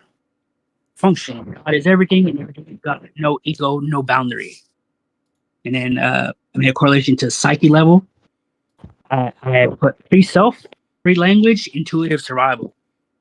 And then I have stage 2, mythologies, archetypal projection. Core trait, multiplicity and emotions. Personality of God, many gods equal human psyche fragments, lust, war, wisdom, trickery. Function, God is us exaggerated, the divine as mirror of human drama. Psyche level, early ego formation, emotions made external. Have stage 3, Judaism, structure and identity, core trait, law and preservation. Personality of God, stern, just, boundary setting father. Function, God gives us identity, discipline, survival, and chaos. Psyche level, ego crystallization, trauma equals structural creation. Stage 4, Christianity, compassion and sacrifice. Core trait, unconditional love. Personality of God, loving, sacrificial, intimate. Function, God becomes internalized. Relationship over ritual. Psyche level, emotional integration, the heart awakens. And I got stage 5, Islam, unity of submission. Core trait, surrender. Personality of God, ultimate authority, all-encompassing one. Function, God orders the inner and outer worlds through obedience. Psyche level, ego discipline. Spiritual order equals divine alignment. And then the last one, Taoism. Emptiness and balance. Buddhism and Taoism. Emptiness and balance. Core trait, non-attachment. Personality of God, none. Over everything, formless, detached, recursive. Function. Wait, can I interrupt you? Yeah. The personality of God and the Eastern religions would be multi-personal, right? It would be, distributed. Yeah, formless. It's formless. It's adaptable. It's extremely adaptable. That's why there's different gods for each property of the earth. So you have the god of wind, the god of fire, god of you talking about Buddhism or Taoism? It depends on which Eastern religion you're talking about, but yeah. Or were you talking about Buddhism? I'm sorry, I thought you said Buddhism. Yeah, I did. I said so. Stage 6 is Buddhism and Taoism together. Oh, I'm sorry. Yeah. It would so be the. I looked at it like emptiness and balance. So what was that? The one part you were trying? Was it the personality of God part? Yeah, it would be polytheistic personality of God when it comes to, I guess, Hinduism, but see, the reason I put none. Yeah, because the thing is, Buddhism definitely you can see that, but Taoism kind of unifies it. So it's like a spectrum. And it almost like it gives it a structure, but it also gives it formlessness, like a formless. And the West doesn't have the understanding of that. It doesn't have the historical context to understand that. So we got hit in the face by scientific physicalism, which is what Nietzsche and all the philosophers are getting at. And so that's what I was saying. We've only had those few hundred years since then to really examine that, and really we're only having the free speech to talk about it openly in the millions and billions of people in the past few decades, really, and now the internet is exploding with 500 hours of content being uploaded every minute to YouTube. And what I'm seeing is, I don't mean to detract from what you're getting at, good. Yeah, you're good. Come on. I'm afraid that there's just so many theories out there, but I'm not seeing a whole lot of breakthroughs on these perennial problems. That's a term that some people use to describe these problems that arise in philosophy over the millennia that we can't resolve, and they're like paradoxes or existential givens, as Yalom describes it.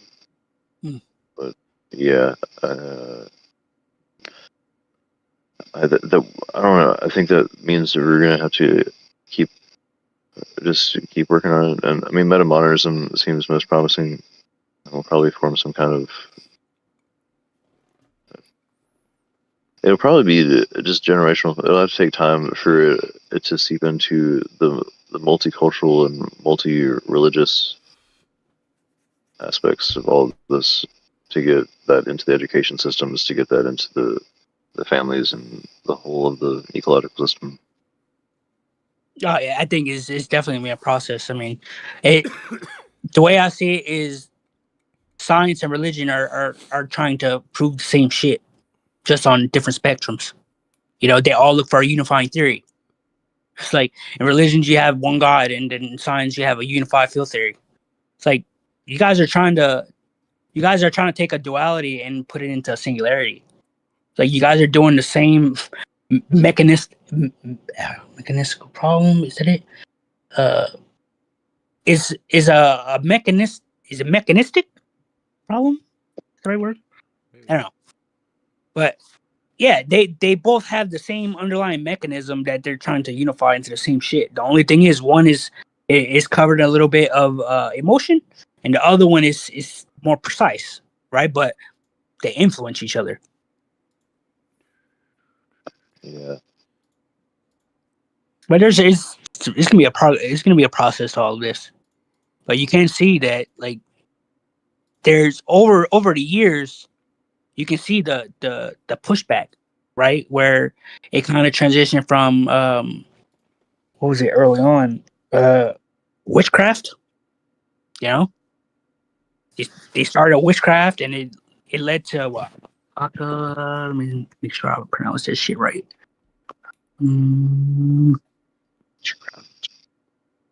Apothecary.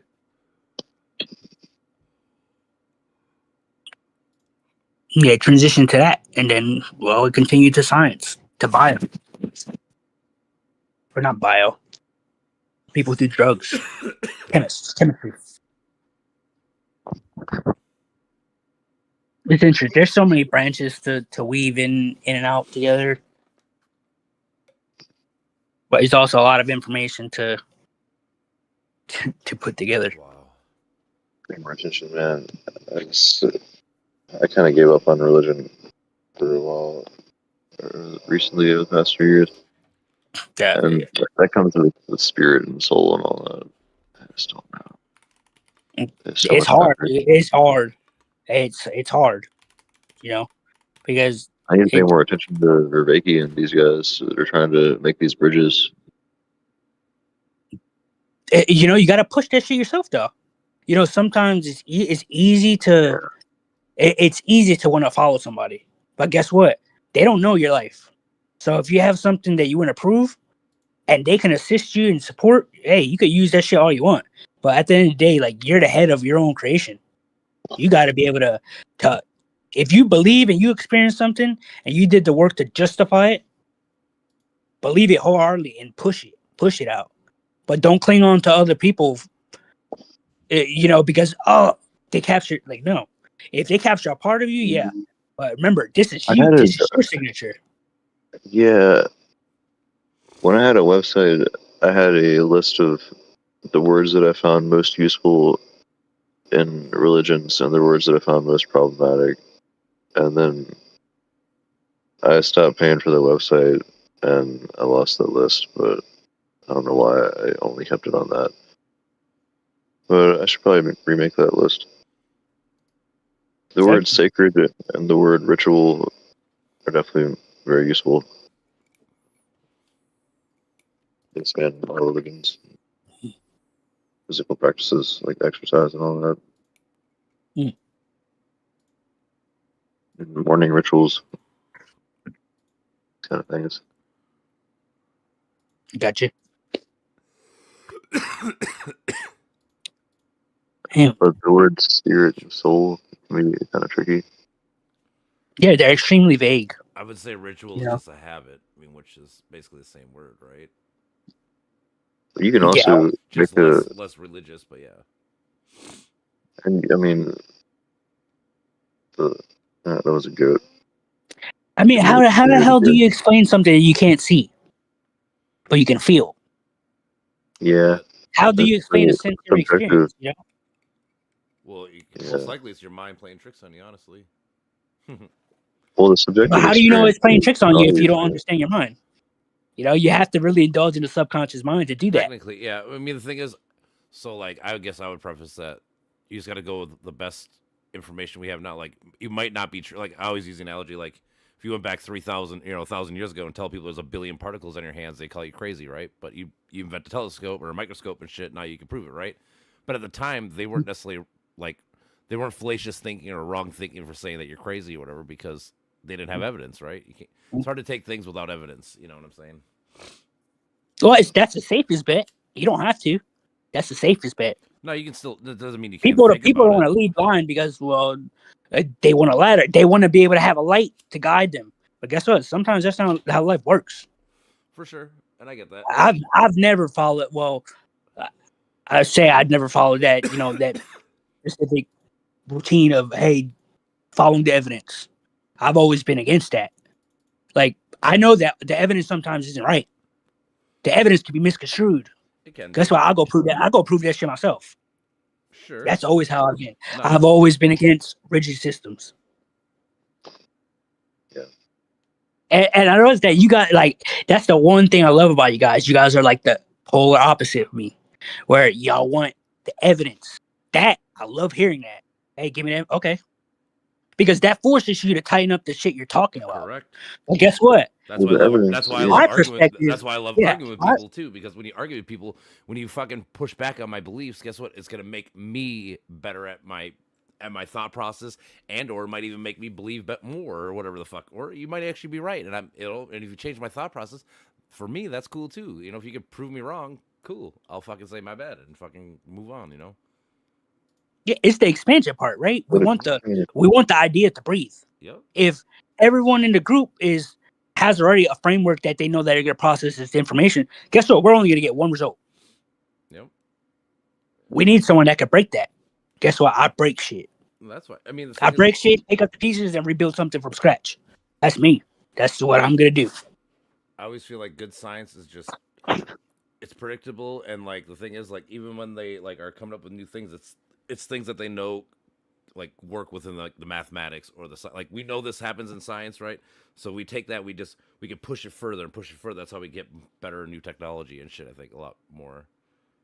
I don't know how many people, definitely. I'm just trying to think. I don't know how many people just go like straight outside of it and go like completely out, outside of the realms of it. I don't know. I mean, it probably has. But hey, so look at it this way now. So science gives us that stability. Yep. Now, what happens when science doesn't offer that stability? What happens when they reach the top of their ceiling and they're looking for inspiration? That's what I mean. There's a subjective quality to this. So, but I'm trying to condense this into one statement. And okay, we could say evidence is intersubjective. It's always something that's involving the observed and the observer, and we know there's evidence for that statement because quantum entanglement. Mm-hmm. You guys know how all that works. Yeah. So the idea of your subjective experience being a source of evidence to point towards some kind of truth that is beautiful and good, like Plato might put it, maybe that is valuable to you, and that is something that you can't exactly you can't put it under a microscope, but you can empirically validate it through consensus, because other people will also point at that same thing, and mm-hmm. It's like this. I should use video to display this, but like multiple fingers pointing at the same thing, or the people, the blind men touching the elephant, and one person feels the tail and thinks it's a paintbrush or something, and another feels the trunk. Yeah, it's like that metaphysics thing that with me and Josh. That metaphysics versus what's the other word? I forget what Evie wrote it. He said, "Oh, this is like watching metaphysics versus something else." I forget what word he used. Yeah, metaphysics is another problematic term. It's because it's so fucking massive. It covers or it's like just beyond what physicalism, or just beyond what our microscope and telescope base. Senses, yeah. I mean, we're making a lot of progress. Like I'm trying to describe this. I have to describe this so specifically because it's not something that's concrete. Like physical is not completely separate from non-physical and subjective. Hey, you'd be surprised because in mathematics they're finding a lot of shit that don't make sense. I mean, we can see it in complex plane when they're like imaginary numbers. What the fuck is imaginary numbers? Guess what? Now they're trying to figure that shit out, and they're realizing it makes a lot of sense, and it goes against everything we've ever went against or we've ever believed in. They thought shit was linear. Guess what? It's not. It's not. So we're pushing boundaries, and we're figuring out that guess what? Shit is not as we believe it is. There's a lot more to the unseen than we think. I mean, we've seen it even in physics, versus fucking the whole asymmetry thing. Seeing that there was, I think they came out with a new negative particle. Let me see. I think it's neg-electron or something like that, and they just discovered it. Electron. But you can see that dynamic over across a whole bunch of different domains where what they've been seeing and what's being experienced now, they're not lining up. And I think now we're like in that point where we're trying to make sense of it, we're trying to contain it, but we don't know how. And we're stuck in that position. I feel like no matter what, there's always going to be answers that we're never going to know. That's the thing. That's, I guess, that's what sucks about being human. Like, we want to know everything, but we can't, because there's always going to be something further out that we're not going to understand or know. And the best way we're going to learn that is through consensus. The best way we're going to come to understand that is by sharing our perspective, and that involves AI and other forms of intelligence, and the ways that other animals perceive the world too. Much data as we can gather, like that's another way to look at data and information. That which is information. Yeah. The symbolic If you think pieces about it, of that's how we data. made like the stealth bomber and shit. We found this one bird, this falcon or whatever the fuck. We designed it off its body and shit, and boom, boom, boom. Like, we've been using nature to fucking make our shit quite a bit, actually. Yeah, I mean, I think nature is our failsafe. Yeah. Because if you really think about it, if humanity fucks up, what's left? Yeah, Mother Nature, baby. Animals, Mother Nature. Yeah. Like, we've seen this specific pattern happen, over history. We've seen the same shit. Guess what? Now we've seen the shit in Chernobyl. Chernobyl was a human-made issue or accident. Yeah.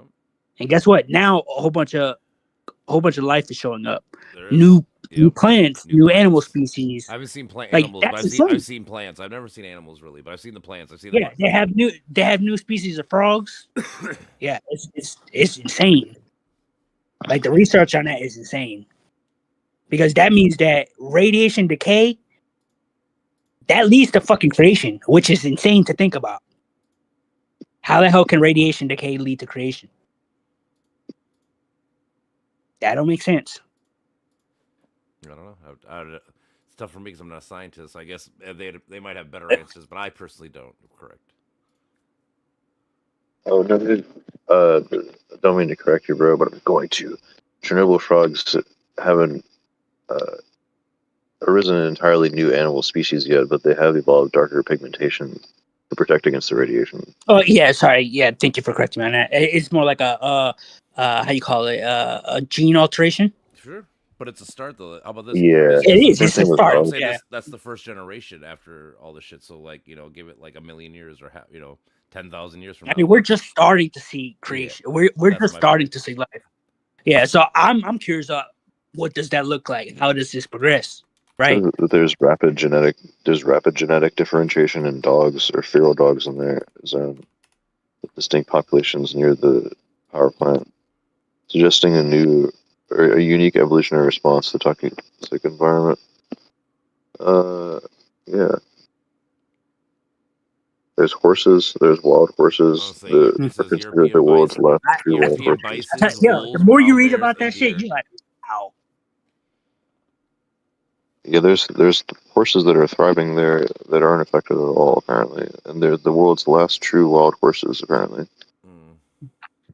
And what the hell does that tell you? That is in the most chaotic area in the world. Same for the bison. Well, think about this. What's gonna happen after the Fukushima one? Like, all that shit went into the ocean, right? Like, what do you think's gonna happen to all those kind of animals in that, or the fish life and wildlife in there? I mean, I hope a lot of it will settle eventually to deep sea. Yeah. On the deep sea floor and be eaten, but there's also possible microbes that could be eating that kind of thing, and we are developing new ways to make these. There's fungus that eat plastic and other pollutive materials. I got my fingers crossed for that one, because AI can help that kind of research to finding ways to grow them faster. We'll see. One of the things I was writing about. So I'm trying to connect radiation. So I was looking at Chernobyl. the latest research on superheated gold. They were able to superheat gold without changing the form, and that's a massive discovery right there. To be able to superheat something past its heating point and still remain in the same form. So what I was looking at, well, how is gold developed now naturally, right? And well, I found out that gold is developed in mountain areas. Yeah, And when you look at mountain areas, guess what? The deeper you go into the mountain, it's protecting a very, what do you call it? It's protecting a hot area underneath the core, underneath the mountain. Like if you look at, I mean, you have to look at the geology research papers. I won't get too much into that, but I was looking at, well, what's the natural way to superheat gold? How does Earth superheat gold naturally, right? So I kept thinking about it, and well, I thought about, well, what is superheat? So when you look at the spectrum of heat, you realize that radiation falls within that spectrum of superheat. So that made me think of Chernobyl, and I figured, hey, if I'm thinking about radiation, and I was thinking about the motion of superheating, thought about, well, what if we can take the motion of superheating and utilize it to tackle cancer, the radiation? You see, radiation is used to treat cancer in a specific way, but there's a specific treatment process. So I'm wondering if the same mechanism that they use to superheat gold can be used for radiation, seeing that they fall under the same spectrum. There's a lot of tightening that needs to happen. I mean, there's substance there, because superheat is a process. It's meaning that they were able to attack gold following a precision, a specific process that was able to stabilize the gold, but also change its internal infrastructure. So that's what I'm looking at.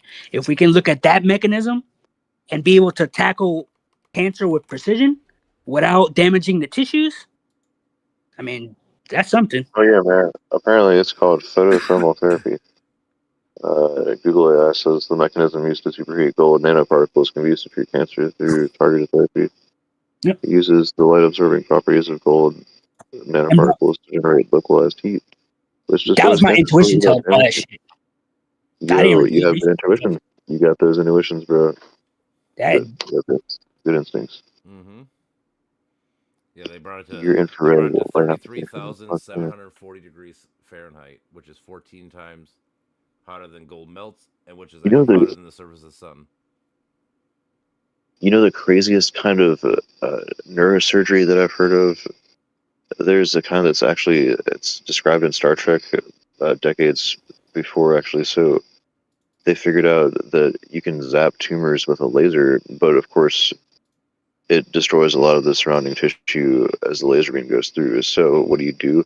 You get a bunch of other lasers in a three-dimensional area and have them all concentrate their singular beam at a point, or all their beams at a singular point, and then have them at a lower intensity so that it doesn't damage tissue, and only that point is affected. How crazy is that? Basically, like that's insane. Crazy futuristic technology, like it's so smart. Yeah, you know what the craziest thing about it? So Thursday, I'm going to it's called Post Alpha, and so I met a petroleum engineer last week. She's a woman, super smart, and I'm like, oh, I'm gonna talk to her about this superheated gold.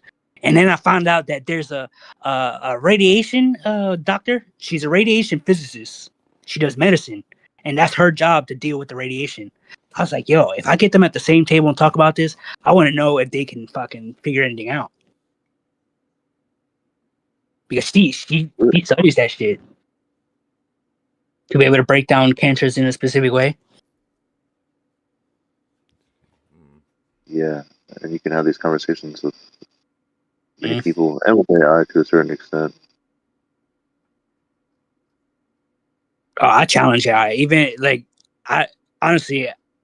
I push AI to the point where if I don't feel right about it, guess what? Nope. I don't accept it. I don't care how many facts you put in that bitch. If it doesn't feel right, if it doesn't align with me internally, that's what. Nope. I don't believe it. You better prove it to me. And I'll make sure to get the most credible sources. You try something on Wikipedia, yeah, no. Credible sources to compress this spectrum of information I'm trying to unify. This thing, people don't push that. They just accept it. They're like, dude, you can't accept AI. It's like, you gotta push it. It's a tool. Yeah, I mostly use it for checking myself or checking theories, and I don't know if it can really cap off. I haven't really tried to push it in the realm of neurosurgery or anything like that, but it can go pretty far with philosophy. Dude, you gotta push that shit. It's a tool. You better use it for everything. And guess what? If you don't believe it, do your research. You know where to get credible sources. You can do the work. Yeah, but media literacy. Yeah, like people accept that shit. It'll be It'll say, like here's a cool idea. I think that might be something that other people haven't thought of, and then it'll say, "Wow, what a cool, interesting idea! This could be a breakthrough. It could contribute greatly," and flatters you endlessly unless you prompt it to do otherwise. And then you'll ask it, all right, give me a list of ways we can proceed, or it'll just do that. And then it gives you a list of ways to proceed that other people have thought of. And I haven't seen it do otherwise. And I think that's what people are picking up on. Like, it's not doing anything beyond human nuance. But in other ways, like when it comes to reinforcement learning through just RLF, just reinforcement learning feedback, without human intervention, it can find things that we haven't found. Like that's why AlphaFold won the Nobel Prize. Dennis Hassabis' team won that last year. So they discovered new ways for millions of new ways to fold proteins, and we're finding new ways to detect breast cancer and other forms of cancer much faster. Because AI is a compression. Data. That's what it is. AI compresses information. Yeah, and you could say that that's not a major philosophical breakthrough, but that's certainly something that's, but it can also help you find philosophical breakthroughs that you didn't know about much faster. And because it's so good at condensing. Yeah, so good at compacting information. I mean, and you can also look for cross domain connections. Yeah, I like to do I like to ask you, what are the most common arguments against this, or what are the most persuasive arguments against this, and give me a list of those. And then for whatever proposition I might be talking about. Yeah, that helps me narrow my argument down really quickly, because otherwise I'm just kind of hoping that this is the best way to think about this. It's very good for that, and that's why it's good for possibly moderating debates or reviewing debate scripts and that kind of thing. Definitely. Yeah, I think we just need to be aware of how we're using it. Make sure that you're not just accepting what they're putting out.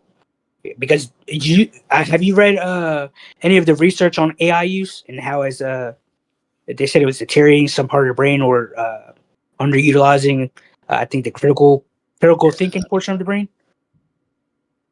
Yeah. There's certainly it's the common convenience, man. Social media is doing the same. It is. Yep. Social media is doing the exact same thing. And no one's saying, "Oh my goodness, I'm scared of social media." Like, you're blinded by the truth, brother. They're doing that. Plenty of people saying that. They're just not on social media. Certain messages to get out. Yeah, there's people at that group, man. They're older, and they're like, "Yeah, I don't know about this AI. I can't do this." I'm like, Yeah, Facebook has is it 3 billion users? I bet, dude. I would guess so. Hold on. Pretty sure 3 billion at this point. Yep, over 3 billion as of September 2025. Yeah, and ChatGPT acquired over, what was it, 2 million users in the first month, I think. Yeah, it was 200,000. I think it's 2 million. But yeah, that took off real quick. It does a lot. It's just convenience, and people will. It was free for one thing, and then people are also paying exorbitant amounts for the better versions now. Yeah. Various subscription levels. So I will preface this. The same stat says that daily users is 2.11 billion daily users on Facebook. Because I wonder how many. I wonder out of the 3 billion, I wonder how many of these people are dead. They don't get them deactivated. And, so I mean. Yeah. But yeah, still 2 billion people a day. On a what? We're like 8.4. So like almost a quarter of a billion people in the world use Facebook every day. That's crazy when you think about it. Yes. Hey, that's just a random thing I was looking at. I kind of dove deep into it a little bit, but it's interesting. Dude, who would have thought? India, which India has the most users, 383.5 million users. I mean, is that unexpected though?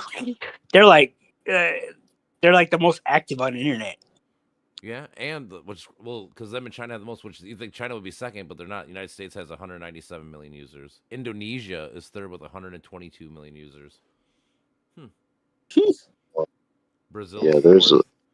Dude, China must not allow Facebook in their country because they're no, not, they they're not even have. the top 10. What do they have? It's WeChat, but it's not WeChat. I can't remember.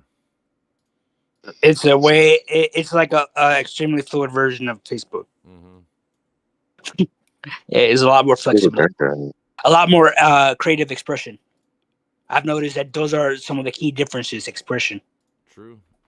Well, if you don't give people freedom to think and feel what they want, then they're gonna leave, right? They're gonna go somewhere else that they can think and feel what they want. Makes sense. What is this image that we're looking at? That's So I've been like hooked on mathematics lately. So I've been trying to see like correlations between different mathematical equations, but more focused on the number pattern more than anything. So like I came across this where, according to the picture in the ancient Babylonian tablets, the patterns that they were seeing within the tablet was going against already known information about mathematical numbers. So let's see. If you look at it, let's see. So their research proposed that tell us example of ancient trigonometry, predating in Greek versions. See, they go into like the nitty gritty, but I'm just focused on the numbers. I don't worry about like the trigonometry because that's just motion for me. I don't give that shit labels. Okay. Well, that's neato. It's cool how you can see where they pressed into the clay with the sticks.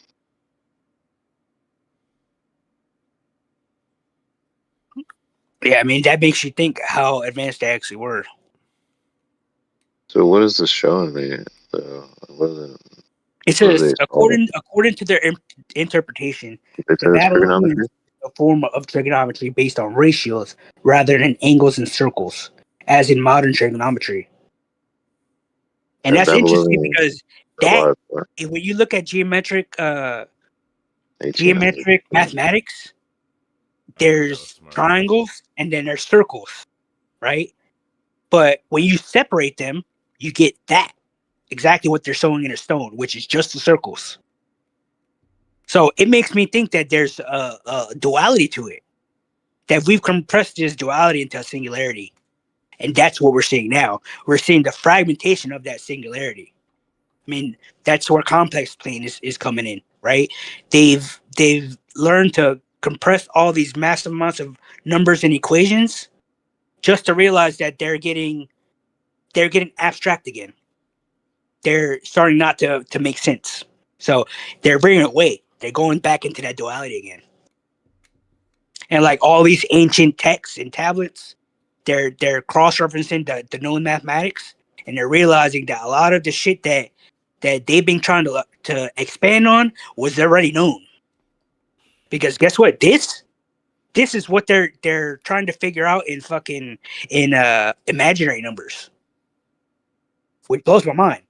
Because if complex plane is so complex right now, how the hell does Babylonian tablets have information about imaginary numbers?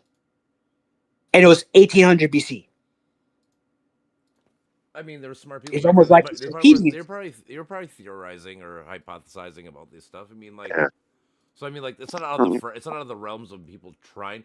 Now, it's not theorizing. This is actual mathematics. This is this is mathematical. You're talking about like the imaginary numbers and shit. So I mean, like, maybe it's a concept they couldn't fully grasp, but they were still like rudimentarily trying to figure, and do things. It's not like they were any stupider back then. I mean, it's not like they were any stupider back then. They were playing with numbers the same way we were, like many thousands of years ago. I mean, they just didn't have access to things. But I'm certain that the rituals and the lore, like the way that a lot of historians talk about it, is that we just lost so much information to lore because spoken word is the main way that we passed on information far longer before written word, 9,000 years ago. It was spoken, and imagine how much went into that. Imagination has been brewing for possibly 235,000 years, because that's when Homo naledi, this rising star cave that we found in 2015, where they have the etching marks over the grave sites that are unique to each grave. I mean, that's hard to extrapolate from that, but we certainly see the cave paintings and the interpretations of artistic expression of sadness and emotions and things like that 50,000 to 70,000 years in the past. Those are complex. Yeah, I was gonna say, fucking think about what we lost with the burning of the Library of Alexandria. Like that's one of the greatest losses we could ever had in humanity. Like we have no clue what we lost. I think about that shit too. Like half of the shit that we've lost over the years. All the literature that the fucking Germans burned, like all that. There's so many. Yeah, throughout time, people have been burning and doing all this shit because people, especially if you're dissenting, like think of how much science was lost because of religion, throughout all these years from them having to hide and all that shit. Like it's crazy. But I always go back to the Alexandria Library, because that we know is like one of the greatest things that humans did. And was it the Muslims that burned it down? I can't remember who burned it down.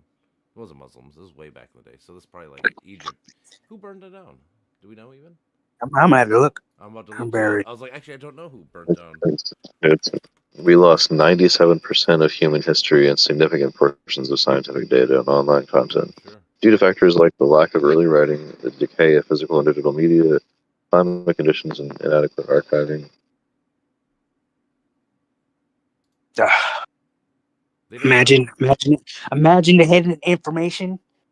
Well, like I said, that was our greatest library at the time. So I mean, think about like the internet of their day. It just upped and lost. Like even like right now, dude. Like if the internet went truly away, dude, like it would be great in some ways. But like how much stupider people would get because we just would lose that knowledge. Like you just can't look up everything instantly like we are right now. Like you'd have to like go to the library. You have to wait for the library to be open. Then you have to wait to go rent a book. And you have to find the right book on the set. Like it's so much harder to learn things.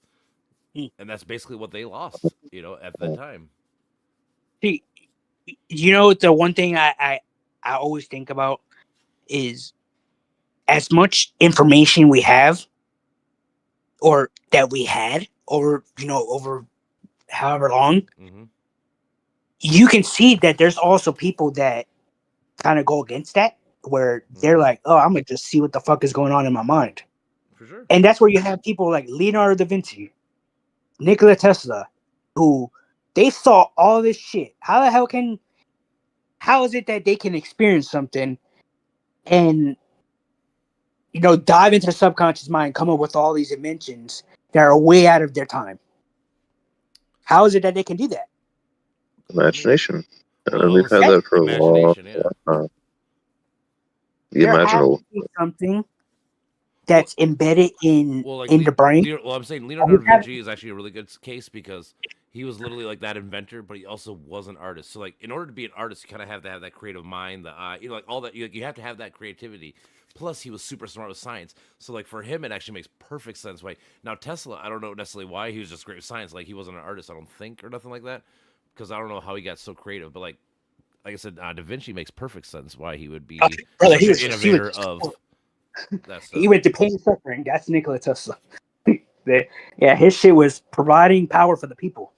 That was his inspiration. No, I get that, but I'm going for like the creative, like how, like you were saying, like how do you get your mind to work that way? Like I said, to me, the one makes sense because he was creative, because that was like his main job or whatever, the main thing he was into. Plus, he built things that was scientific. Like I said, the other guy's just science, so I don't know what got his brain churning in different ways necessarily compared to other people. Let's say. Well, I would say they're both creative. You know, I think because with Leonardo da Vinci too, he was mad. He didn't have a healthy lifestyle.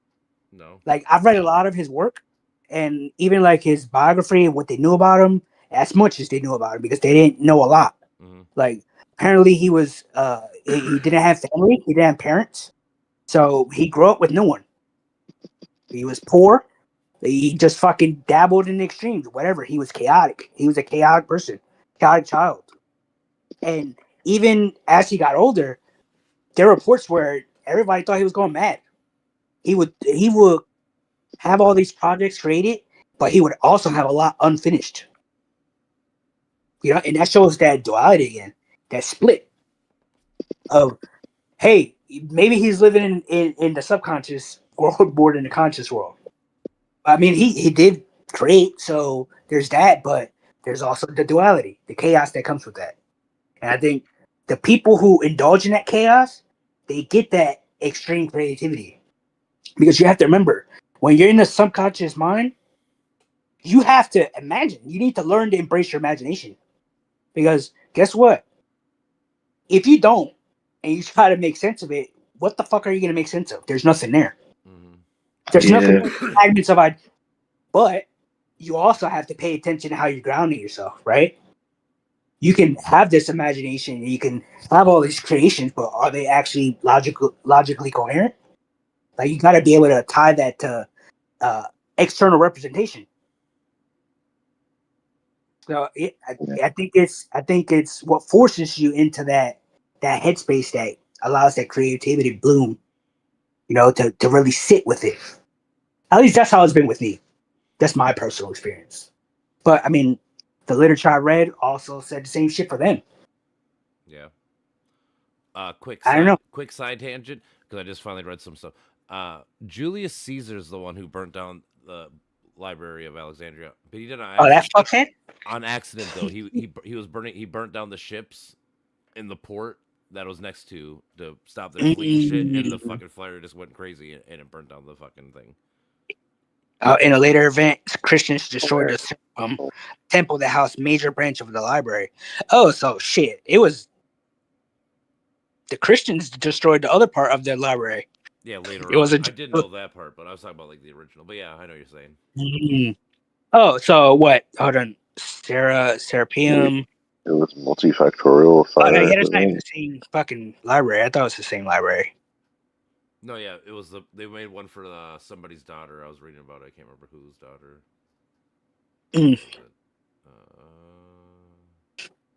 I look at all these facts and I'm like, oh, I need to learn about this. Let me read. Well, once we started talking about the library, it got me thinking. I'm like, dude, like I know this thing, but I really don't know that much. Not as much as I should, you know, because this is kind of an important deal, right? Like this is one of our great losses, so I should actually read about it. So then I started reading about it. Kind of fascinating. You know, it makes me think with the pyramids and what they're trying to do now, and they're trying to reroute a lot of the water from the main fucking water point. Nile. Yeah, Nile. Yeah, to restabilize fucking the plant life in the desert that they're trying to plant. I guess they've been planting a whole bunch of shit over there. I bet. It was an interesting topic because I'm curious of how that's going to change the environment and what they're going to find, especially with it being so close to the pyramid. because you know that they found they found like a underground pillar system, right? Mm-hmm. Yeah. I gotta look at the fucking the research on it, but that's just what I remember about it. Yeah. No, I've seen that, and they keep finding more chambers and shit for sure. The more they go in. Yeah, some of them have incredibly elaborate tombs. For fuck, sure they do. And like tunnels underneath them, echo chambers. Yeah, dude, like acoustic there's some chambers. with like boats in them. There's some with fucking bunch of crazy shit. Dude. It's nuts. Yeah, that shit makes me think, what the fuck is under all that desert? And what's under all the fucking Amazon? Like, what's hidden? They actually they've been doing a lot of cool things with Amazon. They've been they were like, I don't know. I remember when it was new, like maybe 10, 15 years ago, but they were using these like radars to fucking they could find. Oh yeah, I read on it. That was insane too. Yeah, because like they're like finding all these hidden structures. Yep, because like literally, like I said, like for them to do like 1 square mile would take like 6 to 8 months, and now they can do like as a flyby and do like 1 billion miles in a second. Like it's just it cut down our fucking what we could. It made us find so much more than we could ever fathom. It's awesome. Yeah, the crazy thing too is they use AI and topography to see if they can map out the specific architecture of the Amazon. Okay. Those hidden structures that they've been seeing. Yeah, pretty cool. That's sweet. That is sweet. I'm going to go to bed. Yeah, I think so. It was 12:13. Yeah, I had a little nice little talk today. Fuck yeah, dude! It's always good hanging out with the homies. Sure. Yeah, we'll do it again soon. We'll text if anything. Right. We'll text the group chat and I set something up again. I'm pretty. I'll be busy. I'm free the next 2 days. Thursday. I don't work the next 2 days, so. Sure. All right, man. You guys have a good night. Have a good night, guys. Peace.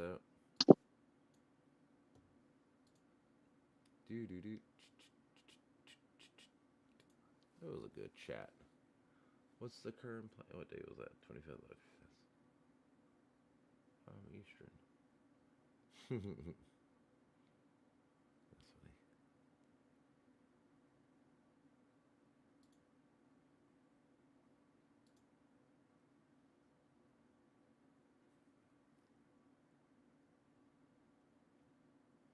That's funny. All right. I'll probably head off too. I kind of got to go to the bathroom, all that kind of shit. So maybe I'll hang out tomorrow.